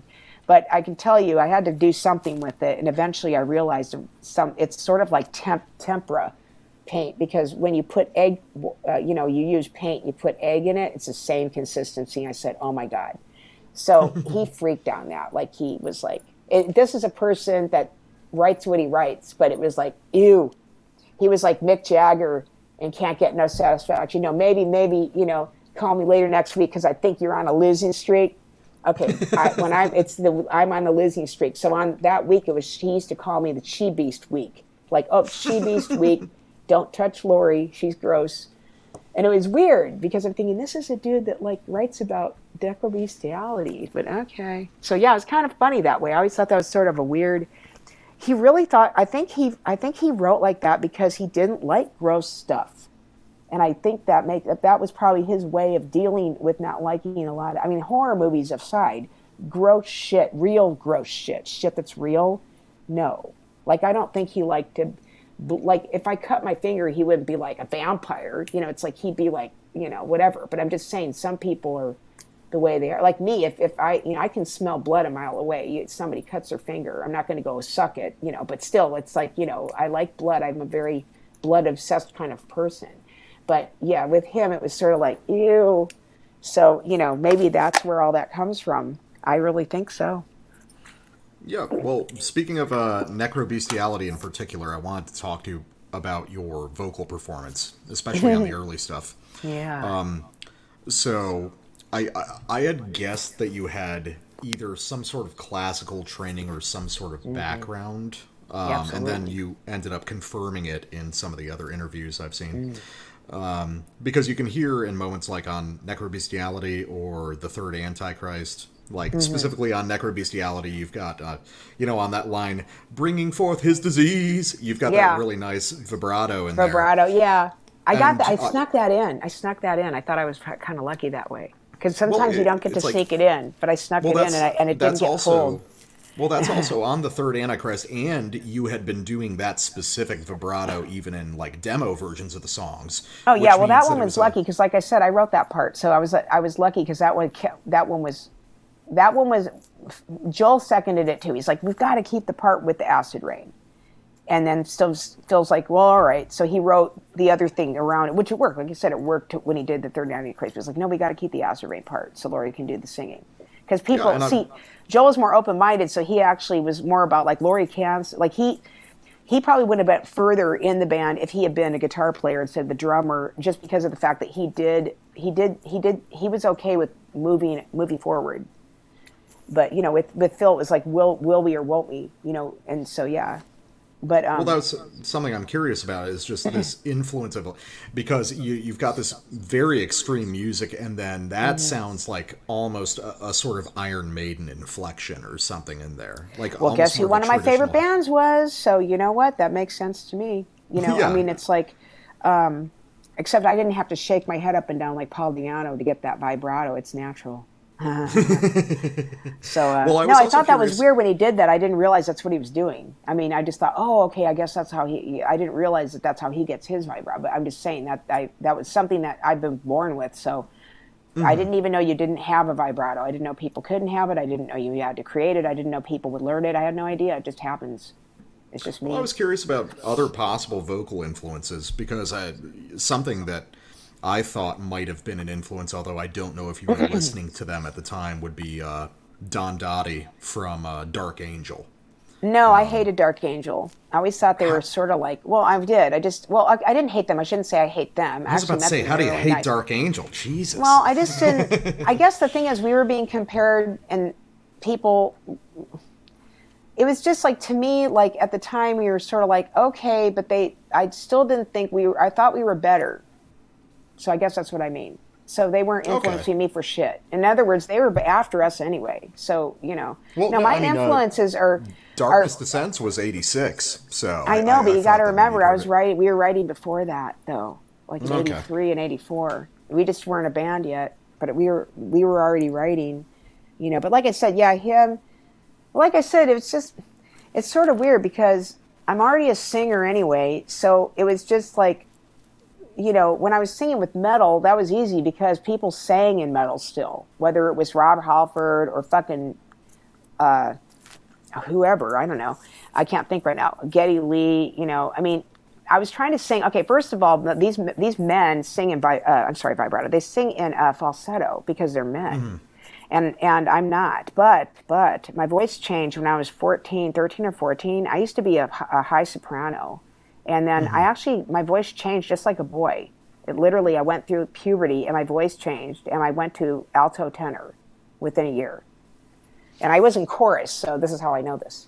And I mean, aside from that, half it happened. My throat was all sore, and it was like that fucking Brady bunch with fucking Peter Brady, and he's like, "When it's time to change, you gotta rearrange." I thought, "Oh my god, Rearrange. yeah, this is me. This is me, though. I'm Peter Shana Brady." na na na na na na na. Sha-na-na-na, right? Okay, so you know it. That's what I'm saying. So I'm Yeah. Peter Brady. So I thought, how am I Peter Brady? And I don't even remember if we ever took me I don't think we took me to the doctor. I think it was one of those weird things that happened to me. So when that happened to me, then then I was able to start singing like rock and roll. I guess you could say it was like I started singing. I could sing differently than before. So then I started singing because I mean I was singing with everything I ever bought. I sang. So it was like if I bought a Linda Ronstadt album, which I did, I sang all her songs all the way up to Blue Bayou. And then when I bought Rita Coolidge, I sang with her. And when I bought Anne Murray, I sang with her. And when I bought Boston, I sang with them. And when I bought Kiss, I sang with, and I got the Gene Simmons down, Like I just heard on WTUL, that's like the great college station here in New Orleans, they played Going Blind. Do you remember that song? Like Oh Kiss? God, it's been forever. Okay, so they played I was it. never a big Kiss guy, but I'm Okay, vaguely well, familiar. that song is so creepy because, I'm 93, you're 16. And it's like, I always thought it was a trip, right? But I'm just saying, like, Paul Stanley's a great singer. He's a great soul singer. And I learned they're my first favorite band, so he was probably one of my first influences that was a rock singer because I sang soul already and stuff from listening to Aretha Franklin and Ray Charles, and stuff. But then that came out, and if you listen to Paul Stanley, he might as well be fucking Little Richard, dude. Everybody come on, all those live things. It's fucking soul. And then you got Gene Simmons, and Going Blind, I remember he hadn't perfected the growl he's going to get for all the rest of the songs he's going to sing. Like, meet you in the ladies. It's almost like what's his name? Grover from Sesame Street. Yeah. But anyway, before that, this is more of a singing style. And I remember listening to that album and having that album. And listening to that and then, imitating these guys, singing, So it's like I started getting more into trying to sing like a guy even then. And then, of course, I got, I would go out and I saw the Sgt. Pepper's Lonely Hearts Club Band, fucking Sgt. Pepper's movie with Peter Frampton, the Bee Gees, all that. And I got the soundtrack. I'd never heard the real original. I didn't even know it was Beatles because, I didn't know. As a kid. And I got that. I learned every song, sang every song. There's a ton of people on there singing now. So I'm going to sing all those styles. And then I'm going to go back and find the real album and find those songs. So no matter what, I'm singing like much more with men, I guess is what I'm trying to say. Yeah. So by I the time the understand that. metal came around, all those men are singing high. So then I had to go looking for the guys that don't. Because, Geddy Lee he's not metal really. I guess you could say prog rock maybe. I don't know. Rush is Rush. They rule. But I'm just saying, you know, you got all these bands singing. I loved UFO. I love fucking early Scorpions. I mean, I like all Scorpions, but I'm just saying, the early Scorpion stuff, you know, Klaus and you know, Schenker Group. God, I love Michael Schenker Group. But I mean, all of that stuff, a lot of these men were singing higher register. And so, you know, it's just weird with the vibrato because, you know, I was looking for things that would be more where I could, the register where I wouldn't have to sing falsetto, because we promised we were not going to do falsetto in Nuclear Death. That was, I mean, as far as like that's the main singing. In other words, I'm not going to sound like Brad Halford. I mean, I assume as a woman, your natural like baseline singing voice would be close to a man's falsetto a lot of the time, right?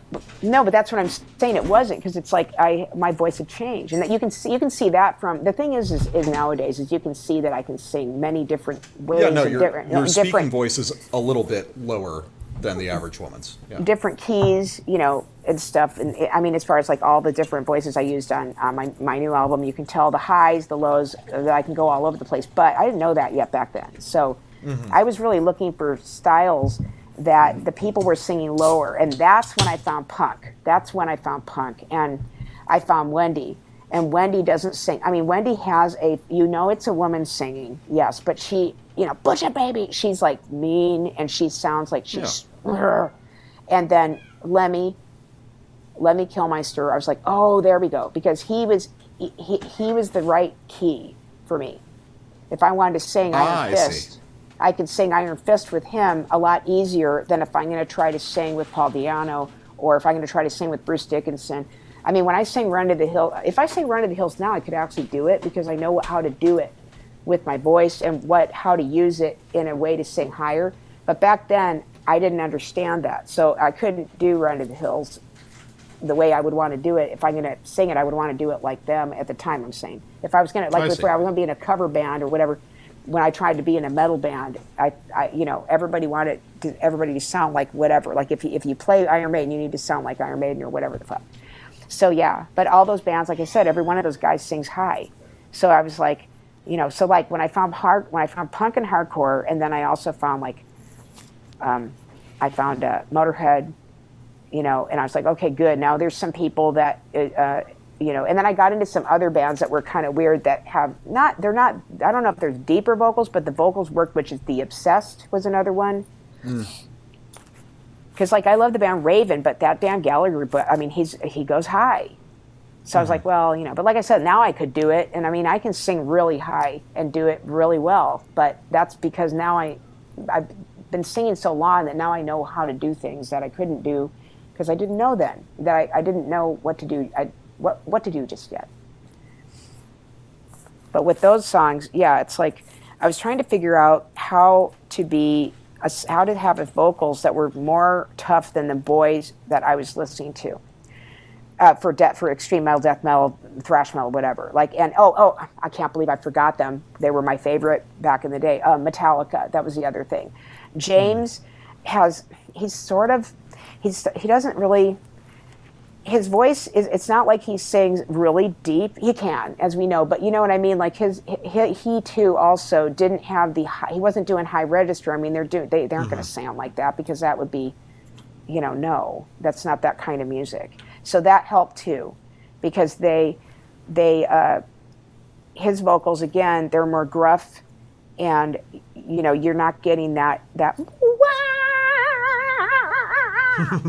Like, you know, welcome to the devil's playground. You know, you're not going to get that with that. So that's why I gravitated towards those people, because I was like, okay, there's, you know, because I just knew like Nuclear Death cannot have the metal vocals. We cannot be doing Rob Halford. I mean, it's not going to work, and it's not going to be Biff Byford. It's got to be something. I wanted something deeper and more evil sounding. Oh, and Kronos. That was another big influence. Kronos, him too. Because he had this him and Kevin Hayborn from Angel Witch. They both, even though Kevin Hayborn sings a little high, he sings and plays guitar, and that was originally what I was supposed to do. So that was the other thing. It was sort of like, okay, I better learn to sing, because that was the other thing, is how I'm going to sing and play at the same time. I have no idea, because it's different when you play bass and you don't know what you're doing because you just had to pick it up because we can't find a bass player. So that was sort of hard to get around trying to sing and play bass at the same time and do it with those vocals. And then trying to enunciate things that fast was evil because I wanted it to be fast, so then I have to be able to sing fast and put all of those lyrics in there so where you probably can't understand it sometimes, but I tried. All right, and now we're actually into what may come as a surprise to you and a lot of listeners, my favorite run of nuclear death material, which is from Carry On for Worm through All Creatures Great and Eaten. These are actually my favorite records that you guys did. Cool. Bride of Insect is cool, but it's still pretty thrashy, and I'm not a big thrash guy. But then Carry On for Worm, I know that the production isn't ideal, but I just no, those love songs that are record to awesome. death. It's evil Yeah. as shit. That's us Oh, in our yeah. element. I'm not even gonna lie. It was like that. Everything was going wrong, but the creativity was going very right at that point. It Oh, was yeah. like, I think that's our Fleetwood Mac, Rumors record, really. That's Yeah. our, no, it is. It's our Wish You Were Here. People don't even want to be in the same room with people record, but yet it worked. And it's the Chris Reifert record. That probably helped tremendously. Well, actually, I shouldn't say probably, totally helped tremendously to keep something happening, I guess. I Well, don't know. how is Chris Reifert involved? Well, he sings on Cathedral Sleep and Vampirism. Oh, I actually didn't know. I just Oh, looked it yeah, up as a reference, and now I'm realizing that I had no idea, actually. yeah, he sings on both those songs. How did you get hooked up with Chris Reifert? Oh, God. You should probably listen to Quentin Ehrhart's fucking radio show for that one. Okay, long story short, Chris and I started writing each other. I fell in love with them, and he fell in love with me. We talked for a while on the phone every night, and we wrote each other letters every day, and he would send them to my work. By this time, Phil and I were basically through as far as I was concerned. I was sick and tired of his abusive bullshit. But anyway, Chris decided that he would come out and sing to help promote us because they were actually already signed and going to Europe. And I thought that if he would get on the record, that would boost us. And plus, I wanted him on the record. I mean, I loved him. I love Autopsy. So we had become really good friends, and he came out, and I got the flu. And that wasn't good because I was planning on leaving with him. And in the meantime, the day before Chris Reifert flew out, we had gotten Steve. By that time, Steve was playing drums in the band, of course. And Steve Cowan took me aside and he said, I love you and I'll do everything for you for the rest of your life. I will dedicate my life to you. And I said, wow. And so by the time Chris came out, I was already into Steve. I realized Steve was actually the person I was supposed to be with. And it was really kind of sad for Chris. It sucked. I'm sure it did. But he ended up sending me a plane ticket, and I didn't go. I stayed with Steve, and I was with Steve for 13 years. So it was supposed to happen. But that's what happened. Chris, I broke his heart. I mean, it's true. We're good. It's all good now. But, yeah, he came out, and it's like catfish. Like you fall in love online, and then, except this was on the phone. And then when he came out, it didn't feel the same to me. I thought, uh-oh. And I didn't know anything. I'm like 19, 18, or 20 maybe. I don't know. I didn't know anything about anything. Like I didn't know. I just knew I needed to get away from Phil. And I just had to get away from him. And I wasn't sure how to do it because he had made sure to estrange me from my family. And so I had nowhere to go. So the idea was, and it wasn't like that's the only reason. It's just we just, Chris and I have a lot of the same dislikes. He had a wide range of music he liked, which I did too. And Phil would only let me listen to death metal. Like he wouldn't let me listen to anything. Like he was very controlling. So I wasn't allowed to listen to death metal. I wasn't allowed to wear makeup. I wasn't allowed to do all kinds of stuff.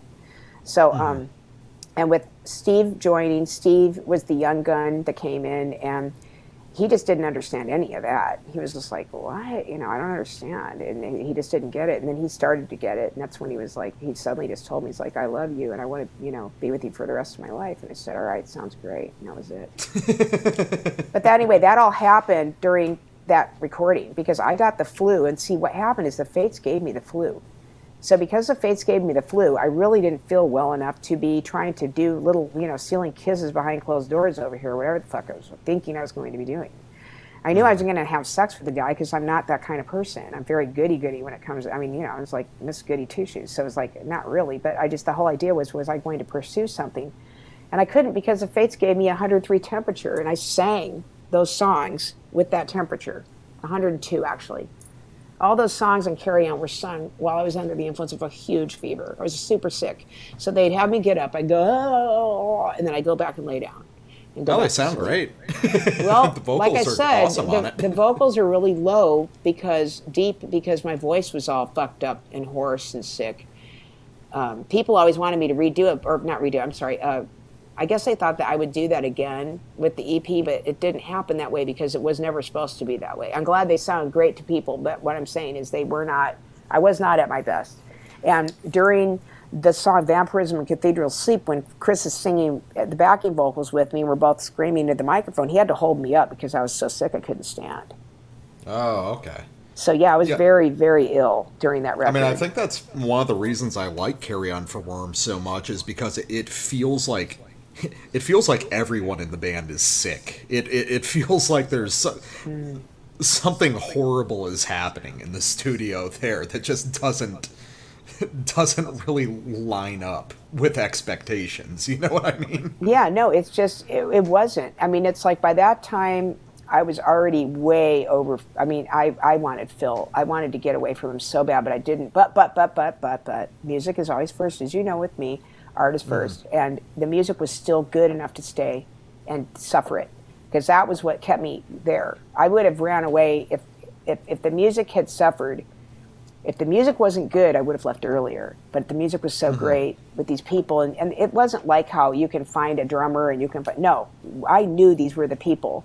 And finding Steve was so lucky because Steve was influenced by Joel. He was in a different band with his friends called Demon Cubes, and he really thought Joel was great. So he was trying to imitate him anyway. So we got him perfectly. He was 19...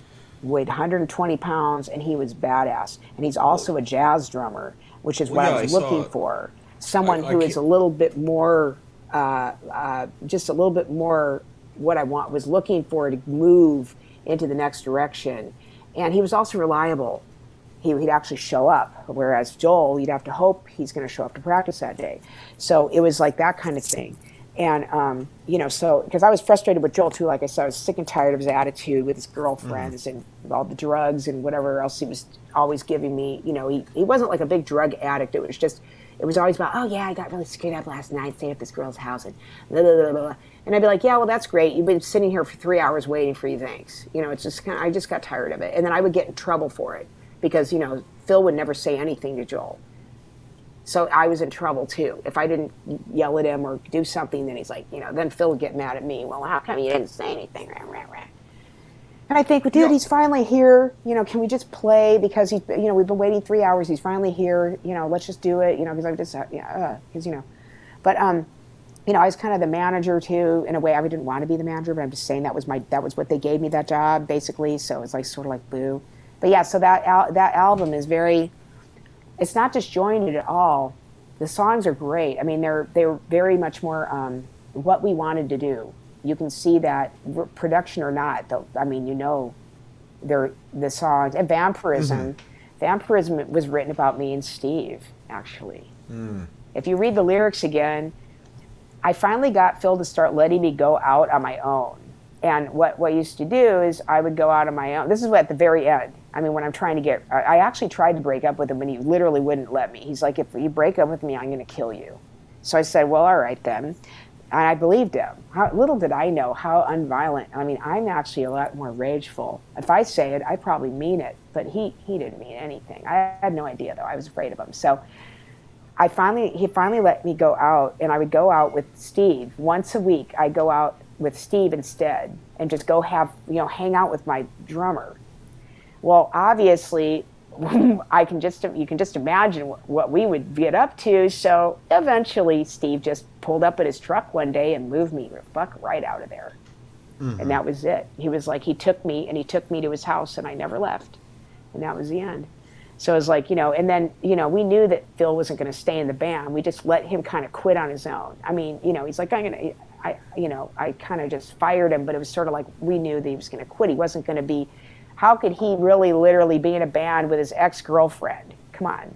But like, it wasn't going to work. It wasn't going to, I mean, it would have been okay if it would have worked, but we knew that the EP was the end. That's why I called it For Our Dead. I was about to say, but before he quit or got kicked out, depending on which interview I'm reading. He did. He no, and like I said again, he literally. I said it's almost like you can't fire me because I quit. That's it. It's like I said. Gotcha. I said I said, dude, you're fucking fired. And I mean, I thought that was almost funny because I mean, it was like, you're fired. And then he's like, you can't. He's like, I quit anyway. But you know what I mean. So whatever. It was almost like a funny thing because by that time I was with the love of my life, and I didn't give a shit about anything. I was like, oh my God, I'm finally going to take guitar back because I missed playing my guitar. I really did. Well, I wanted to play guitar. Real quick, I would like to touch on right before Phil left the For Our Dead EP, which yes, please I think do. For Our Dead is my favorite Nuclear Death recording. Isn't it fucking stop. Great? It's incredible. I really wish is you cool. guys had been able to harness that energy into a full length, because that is what I think about when I think of Nuclear Death is songs like Days of the Week. Days of the Week is one of my favorite old school death metal songs of all time. It's music, lyrics, everything about it is super influential to me. I mean, if there's one Nuclear Death song that still influences me to this day, it's Days of the Week. Well, then you can thank Steve, because it wasn't that he wrote the lyrics, because he didn't, but he was the influence that pushed us to finally where I wanted to go, which was out of the box. I wanted out of that box. And we wouldn't have even used a flanger if it hadn't been for Steve. That was his idea. Because that's the whole thing. For Our Dead really sounds like that perfect transitional point between this older kind of like grinding death metal stuff and the more abstract stuff that would follow on All Creatures Great and Eden. And there's something about that precise moment in time. I mean, that EP is only 10 minutes long, but I think that's the apex to me, at least. Well, and it makes sense, because that's why we rewrote The Third Antichrist, because we were starting over. That was, this is us trying to start over with me thinking maybe, just maybe, it could work with us three. But I was something about Steve, before he even said that to me, I was very drawn. I mean, every picture, I'm looking at a picture right now of us, and you see me, I'm leaning towards Steve, not Phil. I was just so beaten down that he was my only, I mean, it was like, I thought, if this doesn't work, I don't know what I'm going to do, because I knew I couldn't stay with this person, and I knew that, but I wanted the music so bad, that I was willing to continue to suffer, like I said. And Phil was at the peak of his powers with lyrics, obviously, in those songs.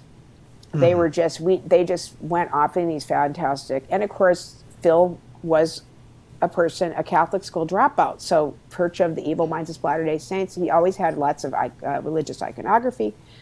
And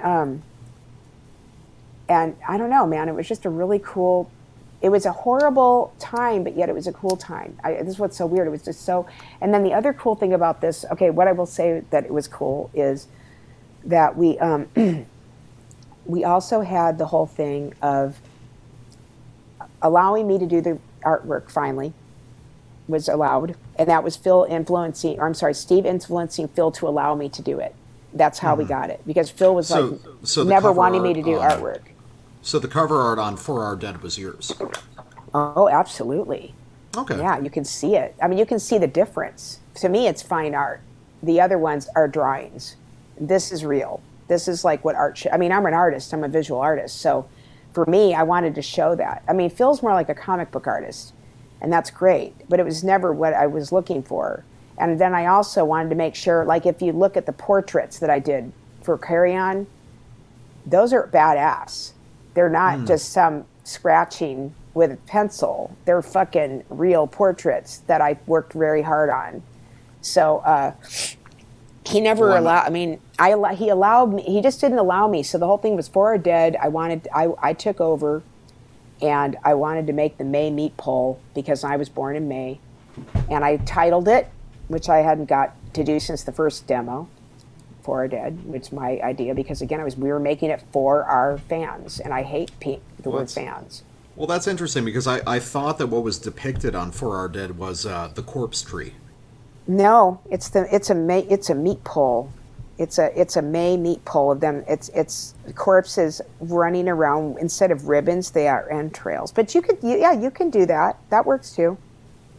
Yeah, because Phil has mentioned I believe that the meat pole. I mean, the original maypole would be of tree anyway, wouldn't it? So yeah, that works. Well, no, I was just curious because Phil has mentioned in interviews and with some of his later work the idea of the corpse tree being a sort of creative cycle that he continued in some of his own music later on. So I was just curious about that. Yeah, see, now I don't know anything about that. All I know is that I made that on my own, actually at Steve's. Phil never even saw it until it was done. I drew that at Steve's house, actually, because by that time I was living with Steve. And then the back was us all cutting our fingers and I wanted to have blood all over everything and have our blood be given to our people, even though it's not, it's a print, but Yeah. But that was the idea behind it anyway. But yeah, I mean, like I said, you can think of whatever you want to think of. I mean, it doesn't really matter. It's up for interpretation. But when I did it, that was the idea. The idea was that I was born in May, and I always liked the idea of the maypole and how creepy it kind of is. And I took the idea of the maypole and made it creepy. That's it. And like I said, with the but that's the whole thing. Is I took over the artwork because Carry On for Worms, some of the worst artwork ever. I've always hated that cover. I hated how much he didn't want to do it. I hated how he kept complaining about it. It was like he didn't put his heart and soul into it like the first one. The first one, he put his heart and soul. It's not good art. It's not. It's weird because he knows proportion. That's the thing. Phil does know how to draw. And that's why it bothered me, because he I don't know what happened. He just wasn't, it was like he was just like, he couldn't, I guess I think it's that he just kind of had like a writer's block of not knowing what to do for the cover. And so it just didn't turn out that great. And like I said, it kind of looks sort of rudimentary for him. And like I said, you've seen some of the stuff he's done. I mean, he made Nuclear Ned, he made Feral Viscera. He's created characters. I mean, it's really cool. Yeah. But finally I got to take over, and that was cool, because then if every other album cover, of course, is all done and shot by me. And then after that, that's it. I mean, my favorite cover is All Creatures. I think it's one of my favorite pieces of art that I ever painted. And well, there we go, because I was about to lead us into that. Sorry for segueing. Oh, man. No, you provide the segues. Okay. There you go. All Creatures, Great and Eaten. Another wonderful record that is, because I feel like a lot of people, when they talk about Nuclear Death, what they're mostly listening to is the reissue of like Bride of Insect, Carry On for Worm. Always those two. Mm-hmm. It's always those two. And honestly, they don't even talk about Carry On for Worm much. It's just Bride of Insect. It's like, no, there's another full-length records after it. Well, what I think is neat that Odin Thompson's doing is he's actually doing our catalog backwards. He's going to be the first person to re-release Harmony Drinks of Me. And I think that's so cool, because that was our transition, and that was my transition into showing, guess what, there's something coming, and it's not going to be Nuclear Death anymore, I can tell you that. But that's all those songs were written by me and Steve, but mostly me. But what I mean is that, I'm just saying, that's what he's putting out September 1st, is that record. And I thought, cool, because I have, of course, the originals that I'm still selling. To clarify for the listeners, which label is he with? He is with Moribund Records, which he owns Moribund, which is funny because that's, is putting it out. A Nuclear Death song. Yeah, I mean, that's how much he loves us. He named his record label after a song. Wow, so I thought that was neat. I've never known the name of the guy behind Moribund, so that's his name's really Odin cool. Thompson, and yes, it's his real name. He is from Norway, and his brother's name is Tor. It's real. Yes, they are Norwegian. I know he always says it. He's like, I just want to let you know it's real. So I said that's kind of funny. He's like, no, I really am Norwegian. All right, so All Creatures, Great and Eaten. Yes. So this is after the falling out with Wild Rags. Thank goodness, yes. And I'm curious. So obviously, Wild Rags, we all know you got fucked by them. So did everybody else. Everybody You did. know. Everybody did. But I'm curious. So was this record ever actually released on CD? Because I know there was the cassette edition you did, and then there was the re-release on vinyl later on with For Our Dead. Was there ever a full CD release of this? Well, yeah. Now, I mean, Floga Records has done it. You know that. That's. I mean, it's out. It's been out there. Yeah, with the he did the Oh, vinyl was and there? the. I wasn't Oh even aware. yeah. I have all of those. Yeah, Floga Records from Greece. He works with Ted Tringo and wait a minute. Let me. Did Ted Tringo do it too? No, I think it was just Floga. Yeah, I think it was because Floga also did our full length. He did the Planicus Shexial and he did I the see. gate. He did the gatefold, like he did my dream. I always wanted to have like a Kiss Alive where you've got the booklet inside. Well, when he did the Planicus Shexial for me, he did the gatefold of the entire 18-page storybook of the Slime of Blood in there, which I was just like, oh my Okay. God, I've been my published novel now, but really, no, it was just, but anyway, yeah, Floga Records, Georgios owns Floga Records, and it's been released on CDs a couple times actually since then. And but yeah, the cassette was basically because we couldn't at that time CDs. This is when CDs used to come in the big long box. Remember that? Yeah, the long box format. Okay. So we couldn't afford CDs at that time. So that's why I ended up on cassette. That's the only reason. Steve and I just couldn't afford CDs. We tried, but we just couldn't do it. At the time, it was really expensive to make CDs. So since we were doing this self-released, we did go to a big studio to do it. Well, a larger, a professional studio. But we, again, Odin Thompson and I have some special things because I found all of me and Steve's rehearsals for all our creatures, Planicus Shexial and Harmony, because we recorded everything. So I've got all kinds of, rare, yeah, it's cool as shit. And I even got one of those thingamajigs. It's where you take a cassette tape and you can put it into your computer and turn it to digital. So yeah, because all this is on cassette. Steve and I were using a Tascam 8-track, so we had a cassette, of course. And but anyway, we went when we did All Creatures. We went and we found this great. We only used him once because again he disappeared for the other.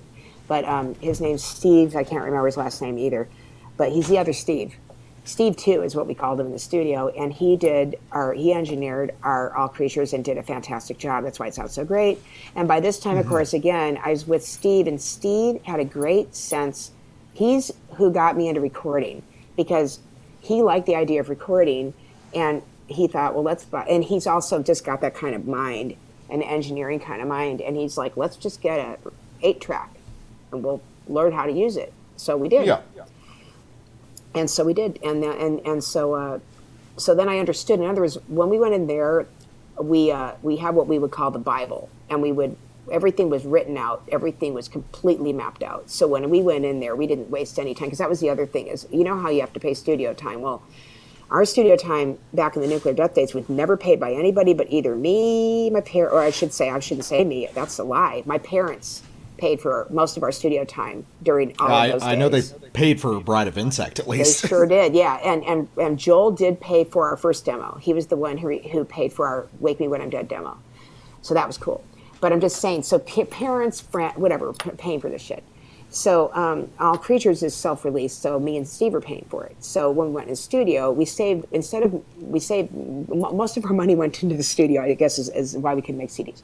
But so anyway, when we went in there, we had it all mapped out. So there was no timing. The timing was perfect. We didn't have any lag. And this is also when I found out that drummers don't take 3 hours to set up kits.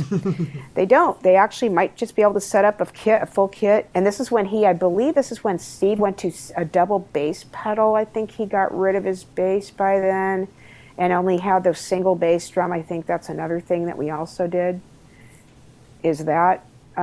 Just to pare down, we didn't need the double bass. We thought, what are you, Lars Ulrich? We don't need it.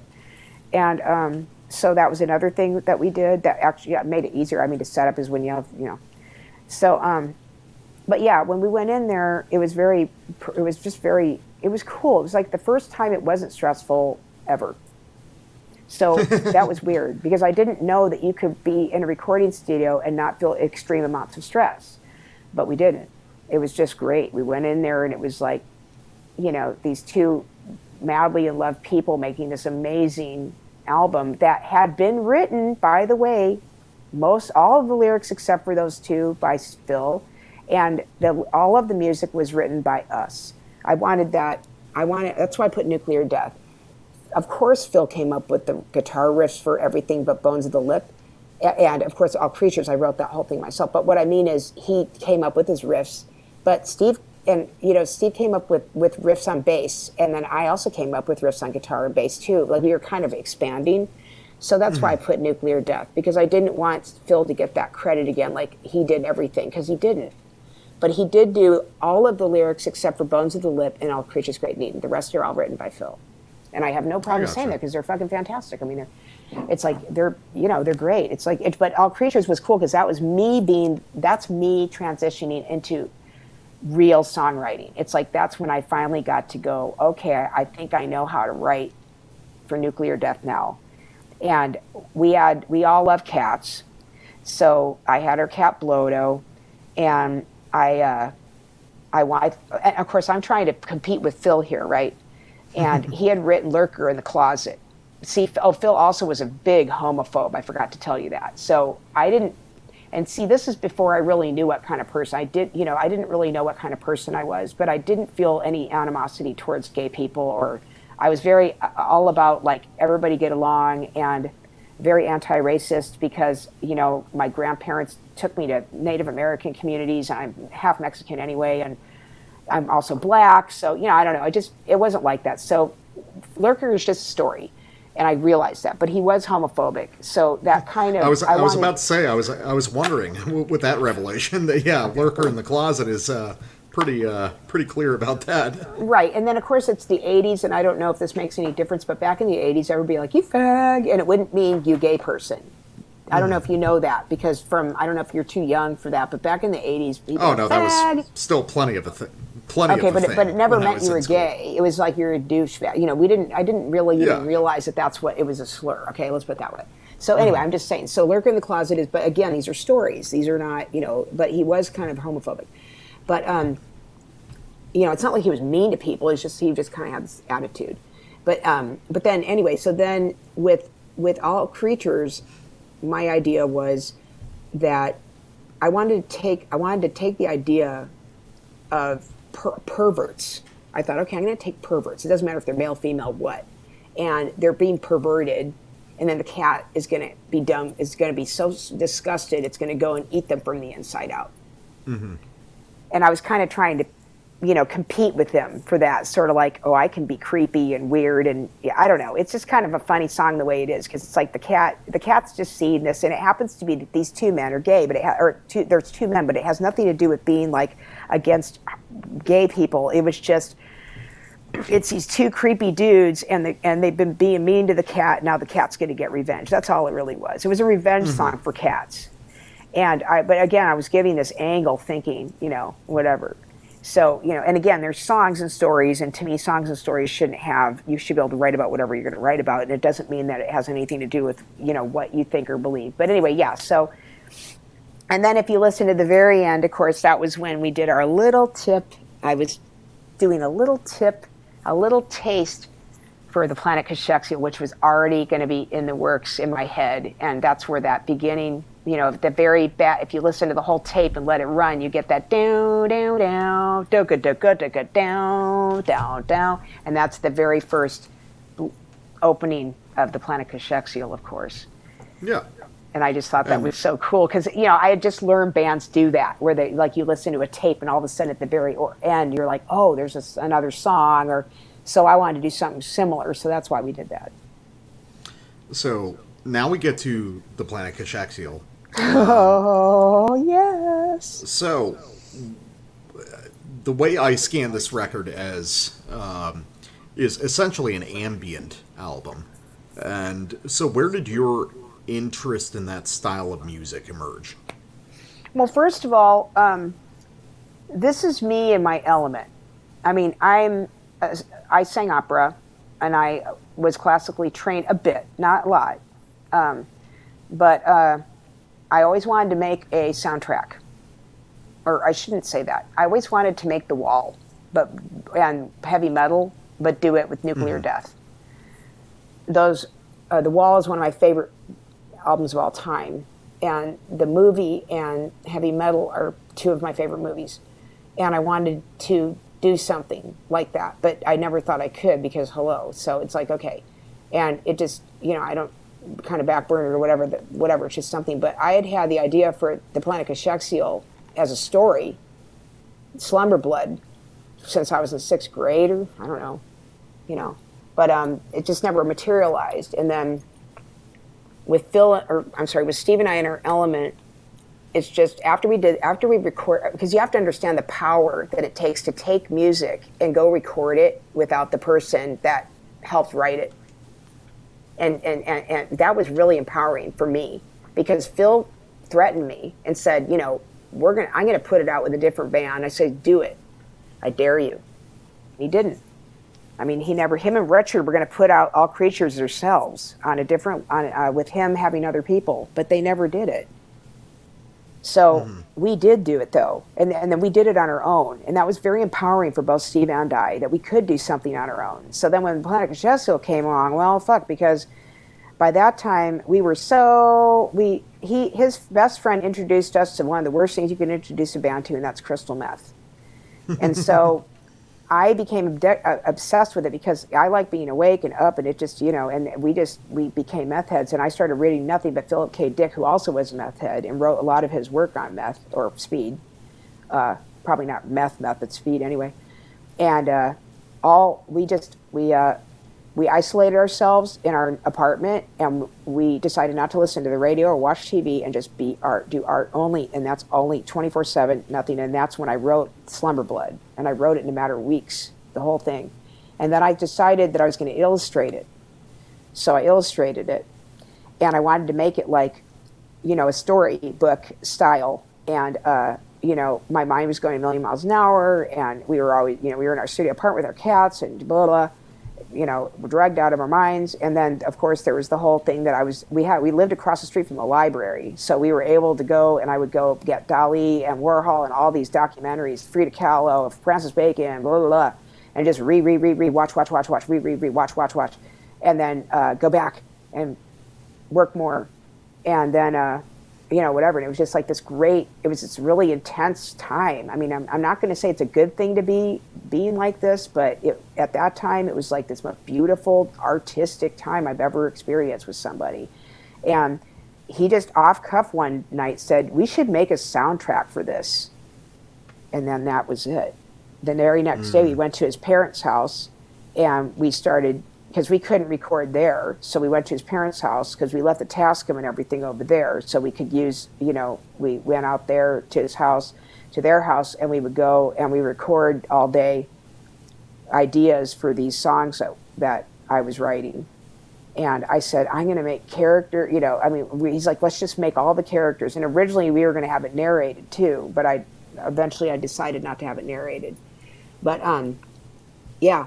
And then the idea was to make all the voices, and I was going to be all the voices. And I cannot remember if I'm the one that coined calling myself the woman of 1,000 voices or someone else did. I'll never remember. I think it sounds like something I did, though.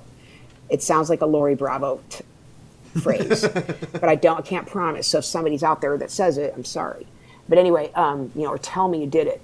So anyway, but as a woman of 1,000 voices, I wanted to really show of all, and so the idea was that all these things have to have characters, and they cannot be speaking English. The only time is when I narrate into Zerelia. And then I used something for Veyat is actually called Crystal Hollows. I wrote it in high school when I was a sophomore. I wrote it for guitars class, and I got an F because the guitar teacher didn't like it, because I was supposed to play something that was like, I don't know, he wanted me to learn a song that was I don't even remember what it was. And I came back with a finished original piece, thinking that he'd think, wow, Mr. Stewart would go, oh, you wrote your own. No, he didn't. He said, this isn't I'll never forget it. He looked me in the eye and he said, well, now, Lori, this was not the assignment. And I just looked at him like, what? You know, like I was just absolutely heartbroken because I wanted him, again, I wanted him to like me, and I'm the fat girl and nobody likes me at school anyway. So I thought maybe Mr. Stewart would like my music. And so anyway, Crystal Hollows was written when I was 16, and I just kept it in my little bag. And that's what Veyat is. So when you get to Veyat and you get to that beautiful do do do do do do do. I mean, I just thought I was Randy Rhoads. When I wrote that, I was very influenced by Dee. I love Randy Rhoads, and I love Dee, and I love how he's classically trained, and I wanted to kind of mirror that. And also, if you listen to it, you can hear a little bit of Diary of a Madman, probably too. Okay, I can see that. But yeah, when I wrote that, I finally pulled that out of my hat, and it worked perfectly before Into Zeralia. And then the idea too was that since I'm the writer, that I was the only one that wrote the lyrics, and now are all mine, and all the words are mine.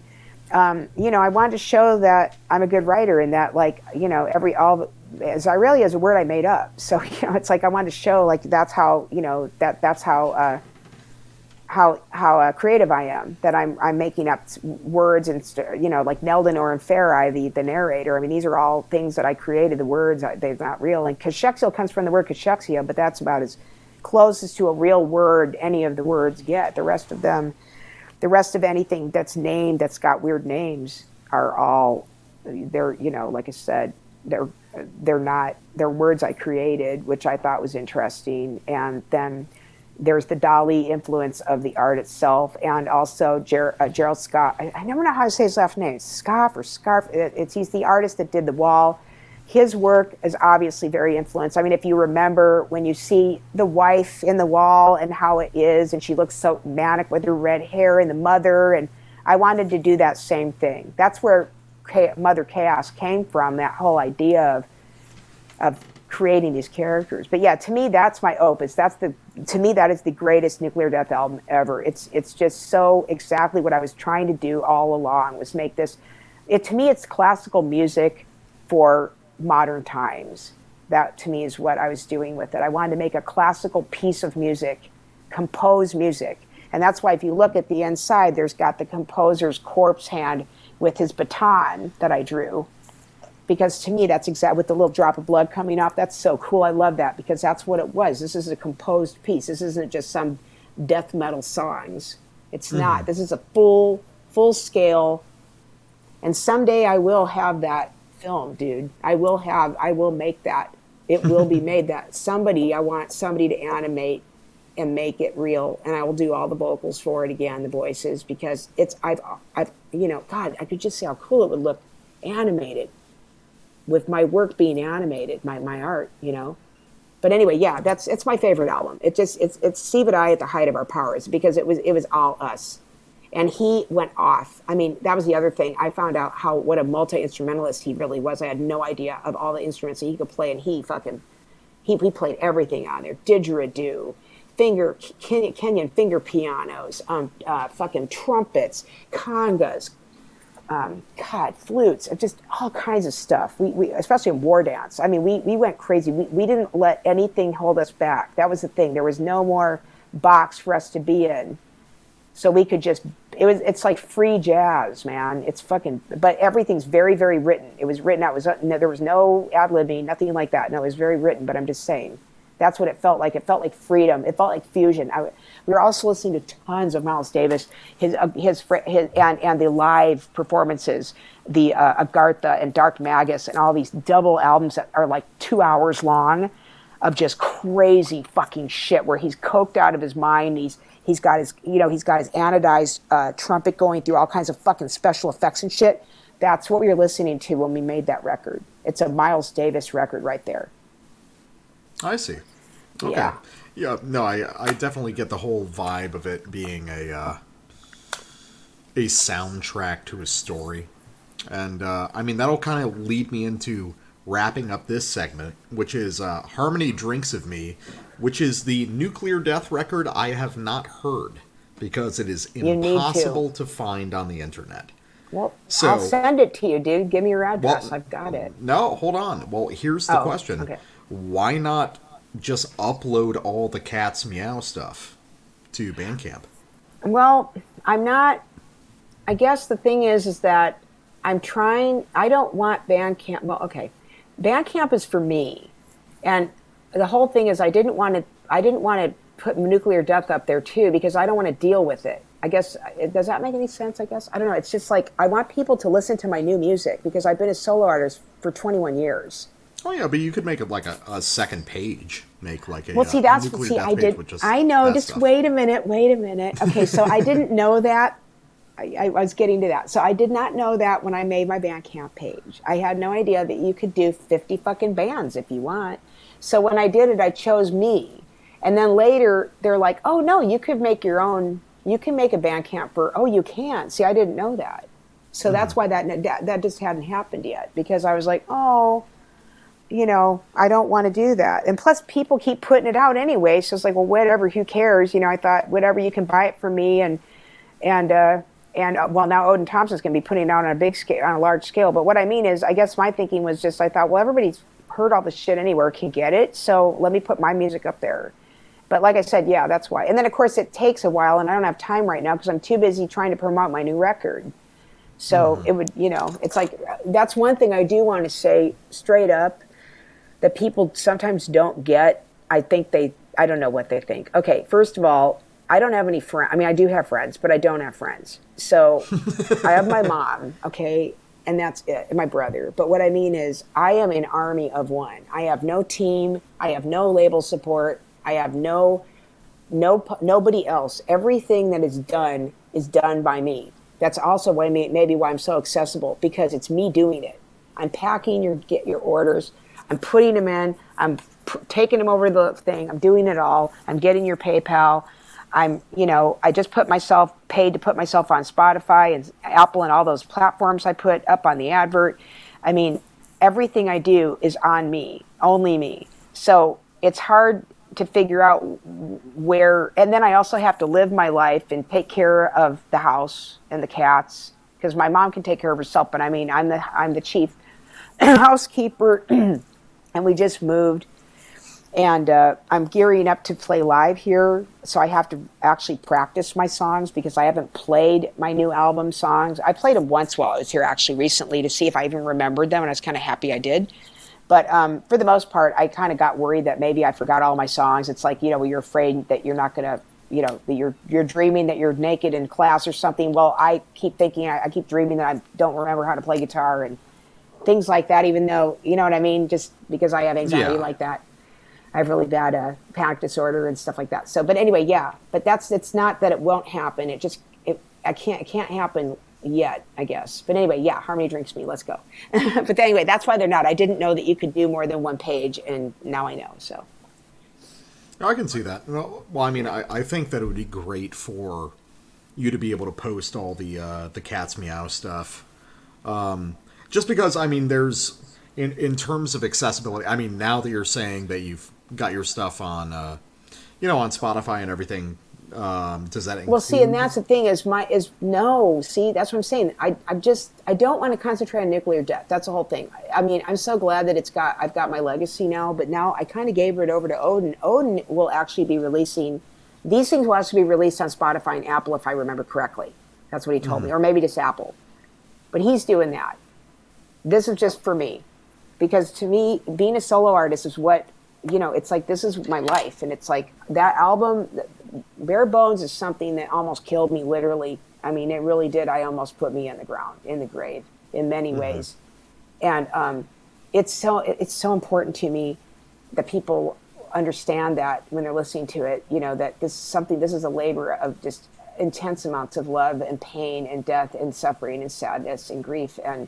And that it's a woman coming out of something that I didn't think I'd get out of. I honestly didn't think I almost didn't think I'd make it here. I really thought I would probably kill myself. When I had really bad silent reflux and I couldn't swallow and was on that liquid diet for all those months and couldn't sing, I didn't see any reason to live anymore, honestly.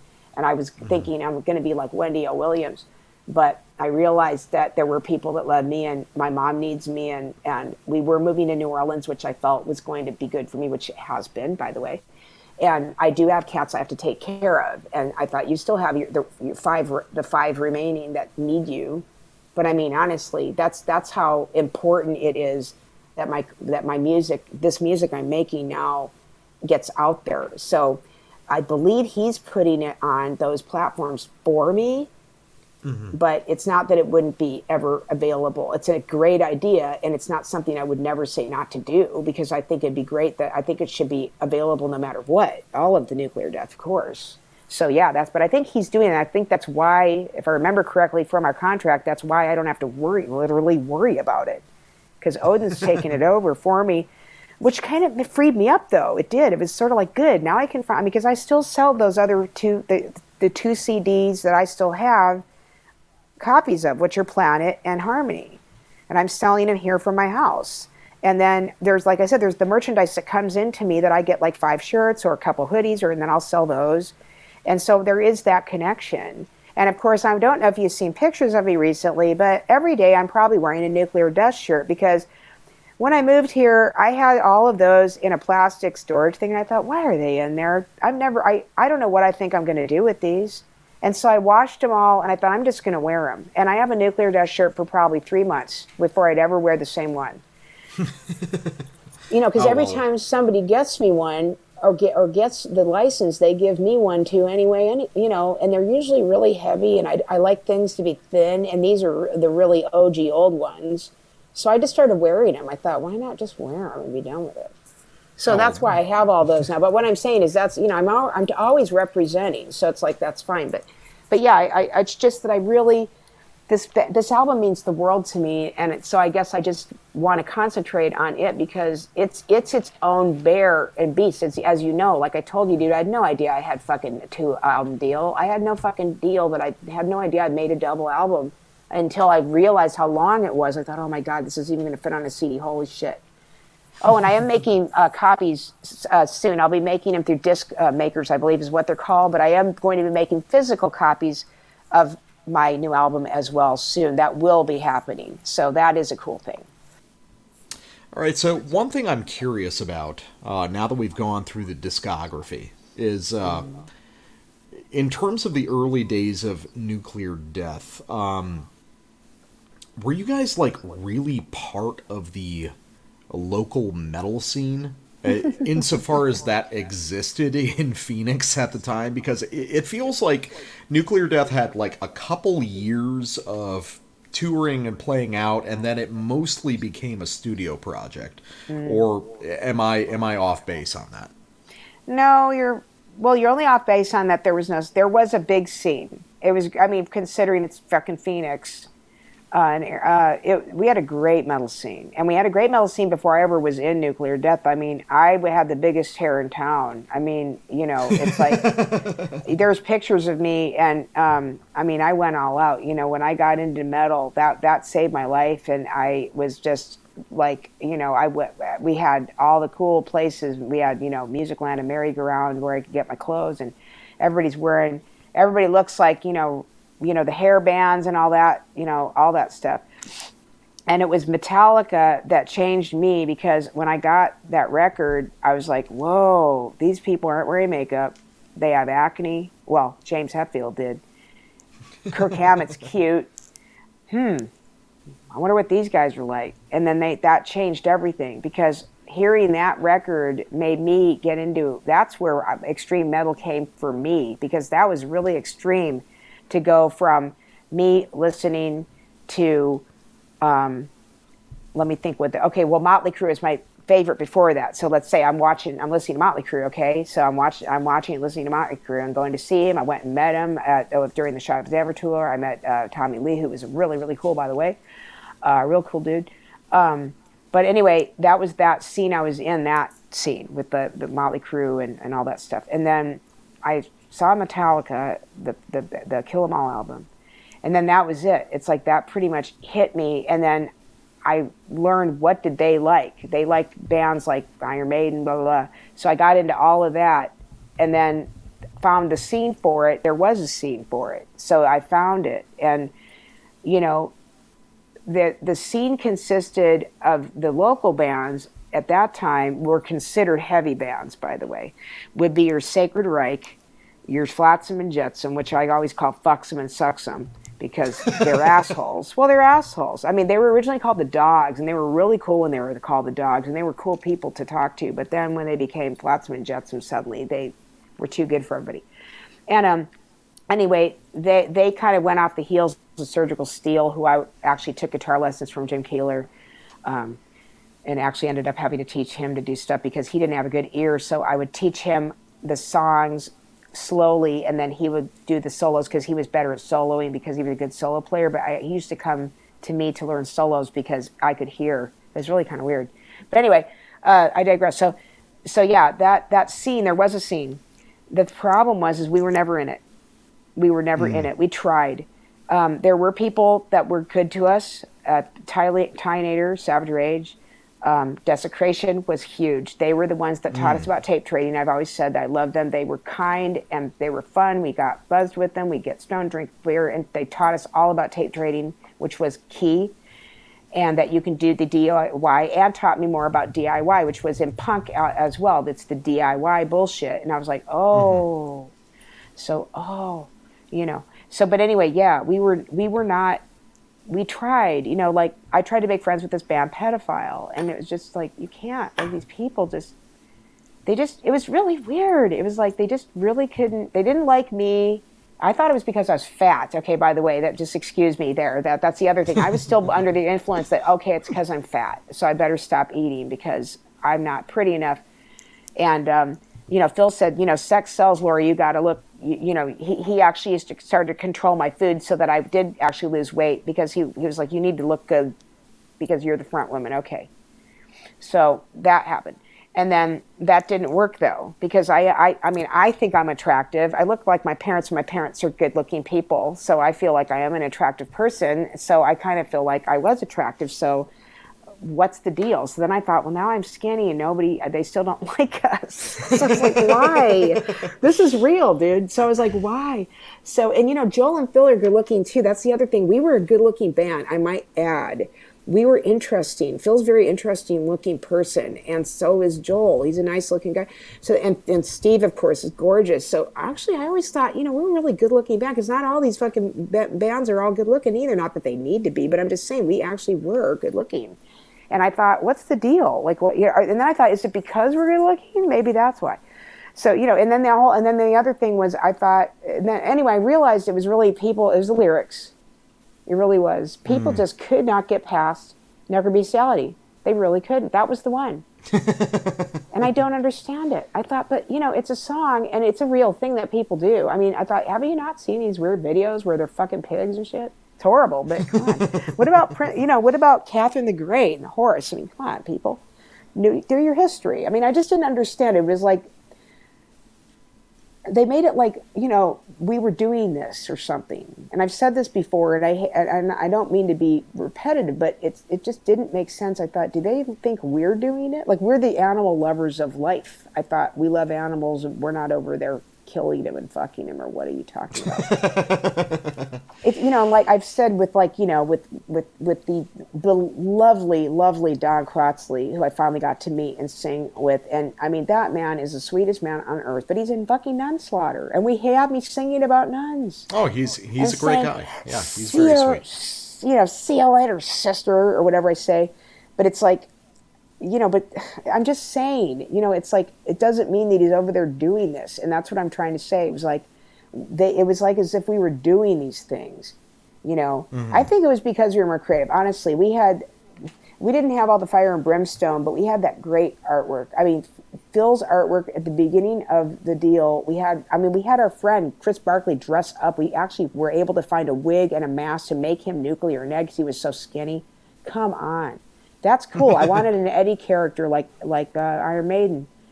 And it was just like, I just thought people would find it really cool, but they just totally did not. And they really didn't like me. That was the thing. I don't know if it's I've been told later it's because they were jealous. But I don't know about that. I don't know why boys would be jealous, but that's what I've been told. I mean, they were like, they must be jealous because you outdo them. And there was one thing I do know. Most of these dudes couldn't sing for real, and I can. And I know they knew that, but I never look at it. I don't know. I don't think like that though. So I just couldn't imagine Eric, whatever the hell his name is, from Sacred Right, or not Sacred Right, I'm sorry, Flotsam and Jetsam, who thinks he's a singer, thinks, who gives a shit? You know, it's like, what, my vibrato's better than yours? I mean, it just wasn't like that. I wanted these people to like us so much so we could go on tour with them. Same thing with Sacred Reich.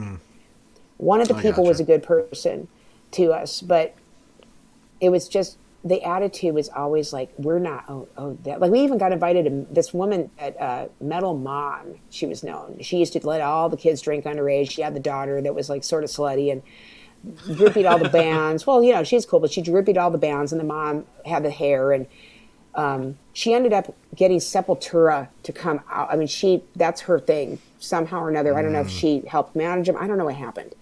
Well, who I also wasn't into them either. I always thought, well, okay, I guess they're all right, whatever. But, you know, I didn't find them that interesting. So, okay. But anyway, so we went to one of their parties. And we were like, okay, now we're going to rub elbows, you know, with, and we didn't get invited. We actually got invited by Tynator because they were invited because their guy that was in Tynator who loved us, they were really cool people, by the way. He was really cute. So she liked him. And she always seemed to friend the cute guys, this older Metal Mom. Metal Mom has us all come. And I thought Metal Mom's going to manage us. No, it wasn't like that at all. We were like wallflowers. I mean, Joel's very partying and friendly. He was a very friendly, funny person, and they didn't even kind of, nobody, I mean, he always gets all the girls, and it was a weird situation. Nobody wanted to talk to us, and it was really weird. I felt like back in high school or I should say grade school, when you're at the 7th grade dance, and it's disco night, and no one's talking to you. Same thing. So it was weird. It was really weird. But yeah, no, that scene, there was no scene for us. It was like, you know, we were always the outsiders. I'm proud of that now, but it wasn't fun then because I just wanted people to like us and to respect. I should say respect. Maybe I'll use that term more. Let's go rap here a little bit. I wanted the respect of these people. And I thought being in an extremely intense band like that would give it to me. It does now. I'm very pleased to say that I got that respect now, but I had to earn it, and it took years, and I never thought it would. I just thought people would think, oh, man, that's cool. There's a girl. It wasn't. It wasn't cool. I wasn't cool. We weren't cool at all. We weren't neat enough. We weren't part of the crowd. It was like, it really was. It was weird. It was like, you know, Phil never fitted in his high school. How could he? He's Phil Hampson, and it's a Catholic school. Let's just do the math. Okay. And then Joel, I don't know if I don't know if he was a graduate or not. I know I had to graduate, but I don't know if he did, or even if he did, he knew a lot of people. People liked him because he's a friendly, funny guy. He's the partier. You want Joel at your parties because he's fun to party with. He can hold his alcohol. Okay. But, you know, but it was just weird because it was like we were just these outlaws. It was like outlaws in an outlaw genre, though. See, that you're supposed to all be outlaws. So what? You know, it didn't compute, man. It was like, okay, you know, oh, nuclear death. Oh, they're coming. Oh, fucking, they're weird. Well, I'm curious about the, you know, talking about the scene and everything, and talking about the whole DIY thing early on. Yeah. What were crowds at nuclear death shows like? Were they, because you're coming from an era where there was more of a split between punks and metalheads than there is now, and I see nuclear death even as back then being a very idiosyncratic band, and I'm not sure what the shape of the crowd would be like back then. I mean, was it metalheads? Was it punks? Was it a mix? See, that's what's sad about nuclear death. We didn't really play that many shows, first of all. Let me just say that. A lot of the things that we did were Joel would find us a party that we could play because he knew people. And that's a lot of what we did. As far as, like, we did some VFW hall ones where, you know, we opened for, I think, that band Pedophile. There's the one with the Dark Angel, right? Dark Angel? I think so. Yeah, and, I don't even remember who else was on the bill. It doesn't matter. No, I'm sorry, not Dark Angel. Death Angel. That's right. Sorry, wrong one. Wrong angel. But anyway, well, yeah, I'm just trying to remember the flyer and what it all said. But anyway, the thing about it is that these people that would come to these shows, they were mainly looked like us, jeans, t-shirts, flannels, stoner metal, you know, depending on because remember, by this time I'm not wearing my faux leather jacket and my bullet belt and all of that anymore. I'm not wearing my black leather vest with the Kerrang patch and the buttons like Iron Maiden style, and I don't have my white high tops. Those are all gone. No more Iron Maiden. Now I'm looking like in fact, I did dress us originally. I wanted us to dress like Metallica. I said that's what we should look like.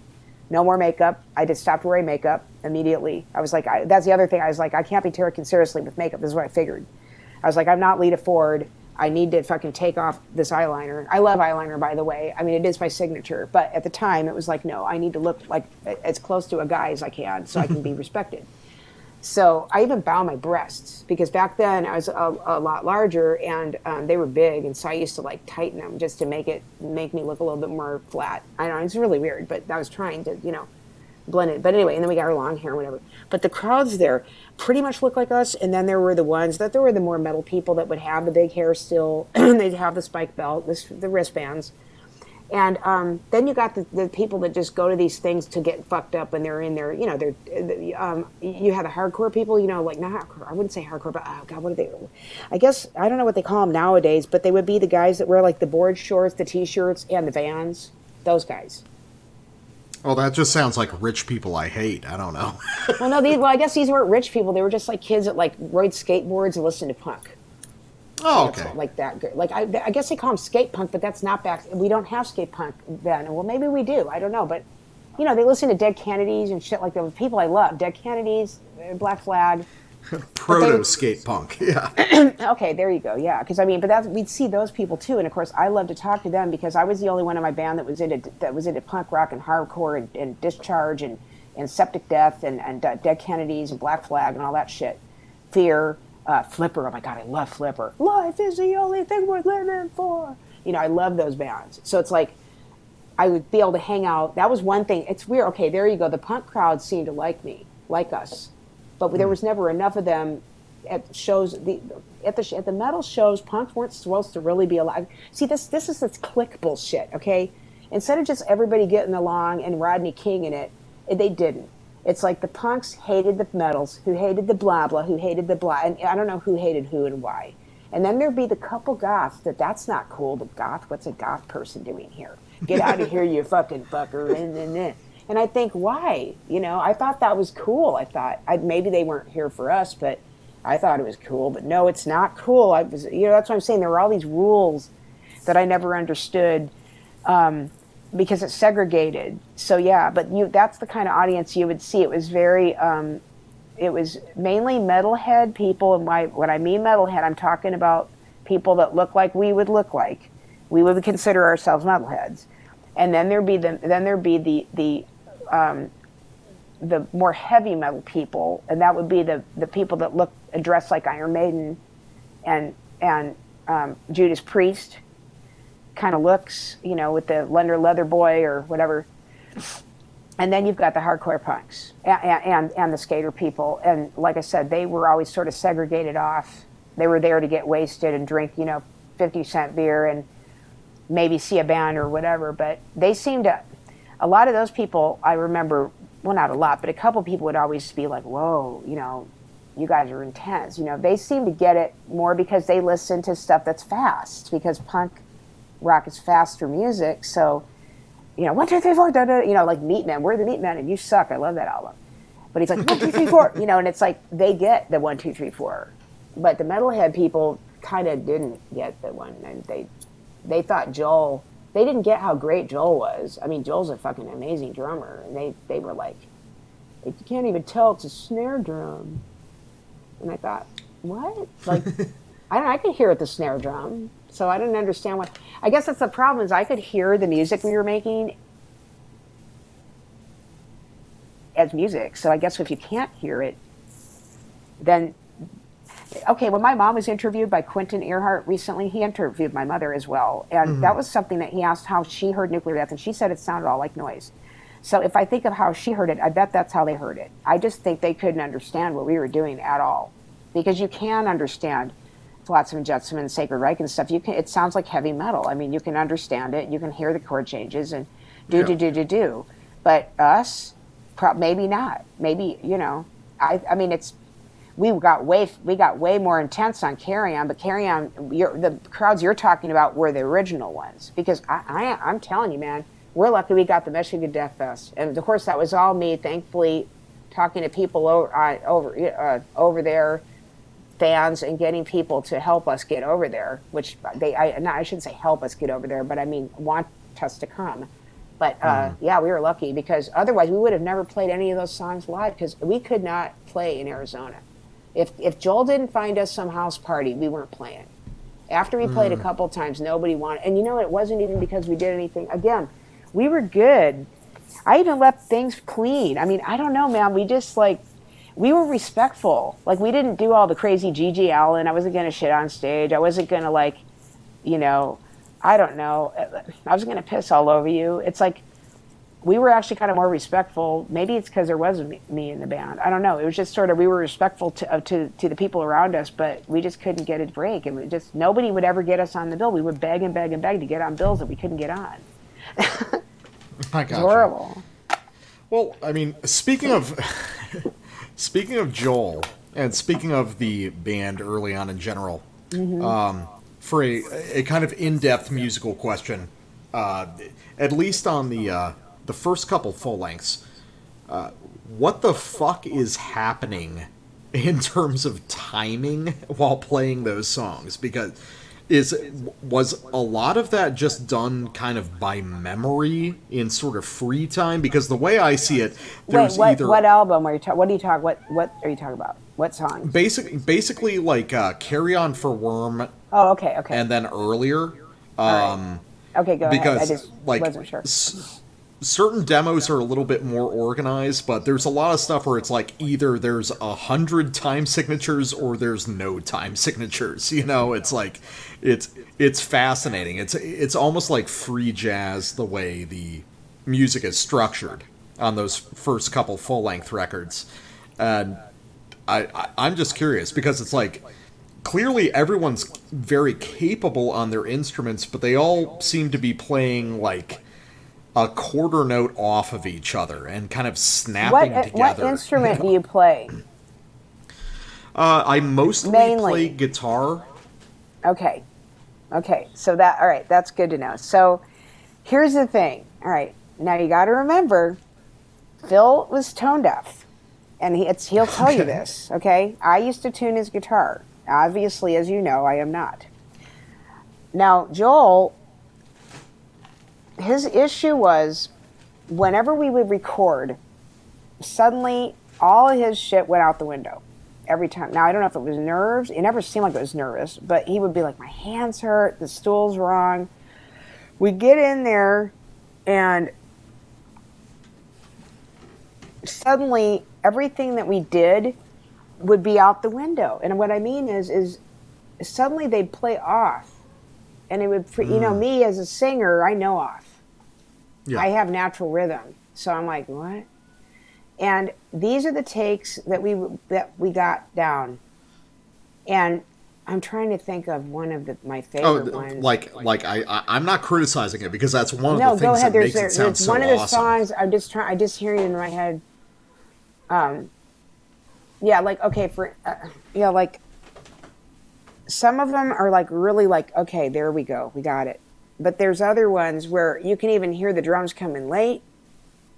And after 75 takes later, maybe not 75, but after again, we're paying for studio time. And after like 4 or 5 takes and the drums are still not right, we'd have to leave it because it'd be like, we can't afford for you to play this 50 more times, Joel. And it wouldn't be always Joel, because Joel, it seemed to me that Phil was the one that would play off from Joel. Because Joel is a drummer, and he is a good drummer. He has good timing. But Phil sometimes didn't. And I'm not criticizing him either, honestly. I should, but I'm not. Right now we're speaking as musicians. Mm-hmm. It's just that he wouldn't hear what I can hear. Now, I'm playing bass, but see, I can hear, so I know where it goes and if it's off. But with him, he would play off of me too. I mean, when we played live, that was a problem I always had. I never thought we played one show that was good because it always was off to me. There was always a thing where Phil would be off from Joel, or he'd be off from me, or something, or it would make me go off, and then I got to sing too. So, that was a problem. And it's just because he didn't really have the time. He's not good at timing. It's also what made these songs sometimes work because of the fact that he didn't have good timing. He Yeah. would have strange time signatures that you wouldn't normally put into a guitar part, which is good, but it wouldn't always work. And,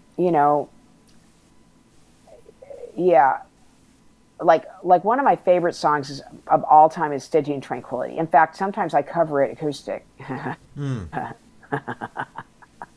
a good one. Yeah. Yeah, and it's a real fun song to play. But yeah, that's one where it was like, are we gonna get it? Please, please, because it was just it's as soon as you finish that but as soon as you go to down down down down, when you go down na, na, na, na, na, if you don't get that, you're fucked. And when you get to the if you can't do that and it's not exactly right, it's going to be off. And I'll never forget when we were doing it originally before we recorded it, because I thought, oh God, it's getting, you can hear when Phil would sometimes speed up and play too fast over the drums. It's like you said, with a million time signatures, yeah, and that is. But see, again, when you're paying $75, I think I'm trying to think. Shaitan Studios was $75 an hour, and that was insane. And so was Vintage Studios, which is where our Carry On for Worm master tapes burned down there. But that's the only masters I don't have, by the way, are those, unfortunately, because they did burn in the fire at Vintage Studios.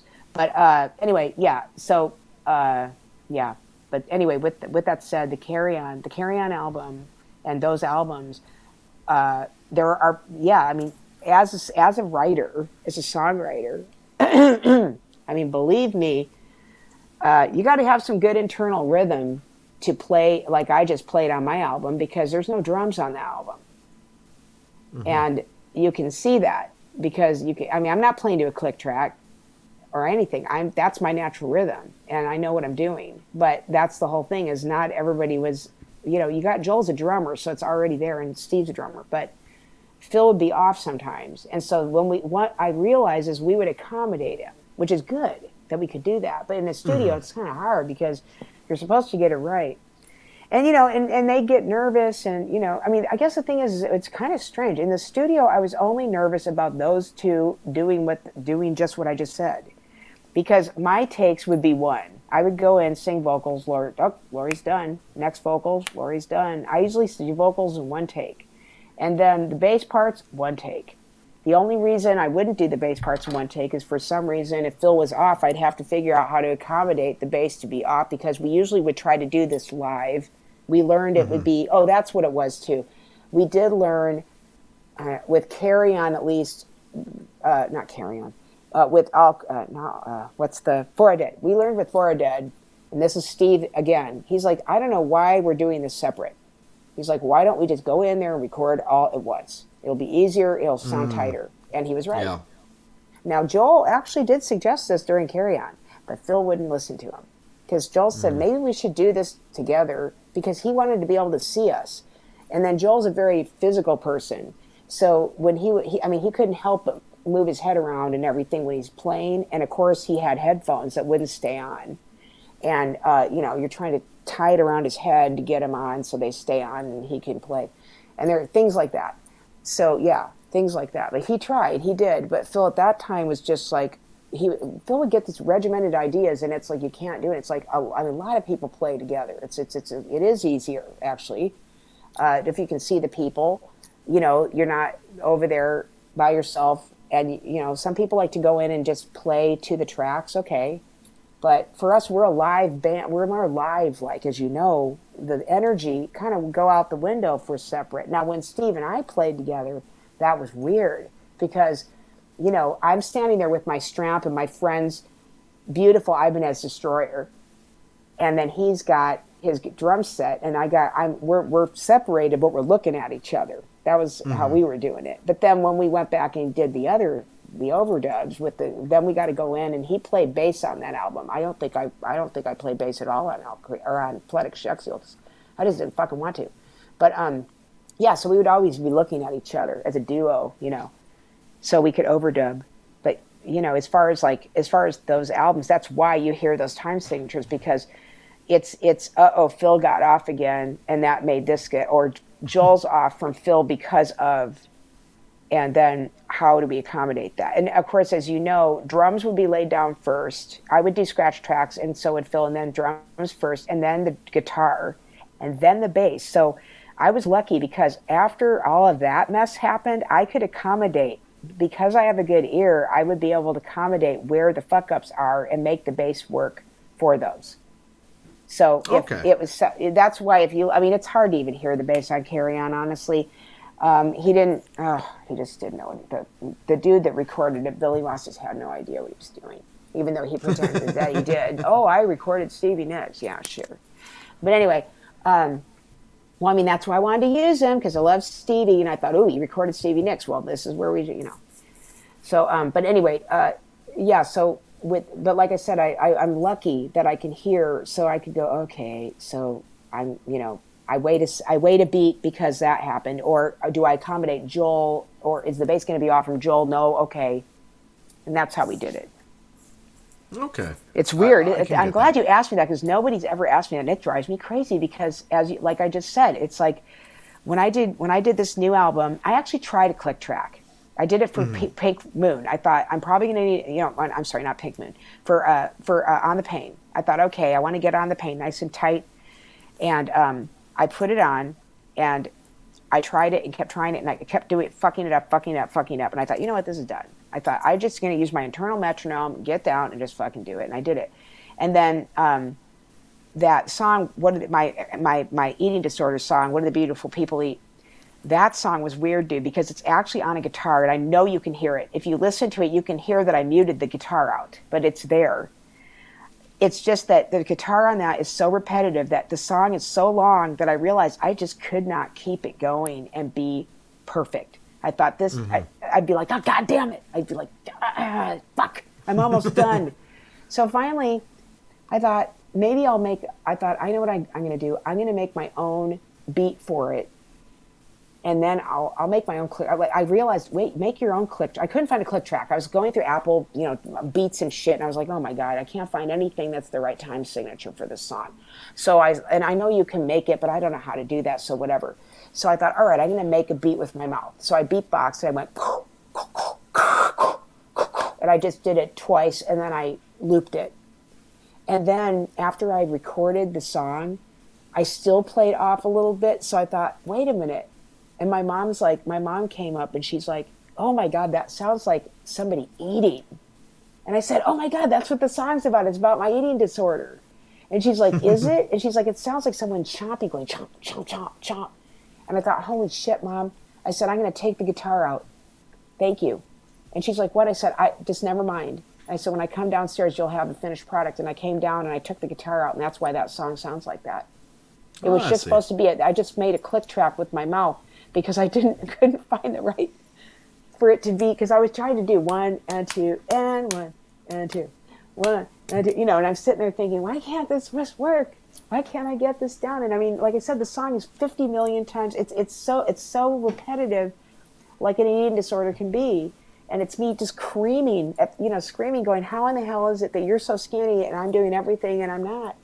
And it's horrible. And I've suffered from an eating disorder since I was 10. I mean, I'm fine, but I'm just saying, it's like I had weight problems for so long that I finally made my eating disorder song. I was so happy. And then I couldn't get the guitar down. I just couldn't, because it's very repetitive. I nicked the guitar part from a song by a band called Live. It's not exactly their song, but it's just kind of a piece of something from the 90s that I twisted and used. It might even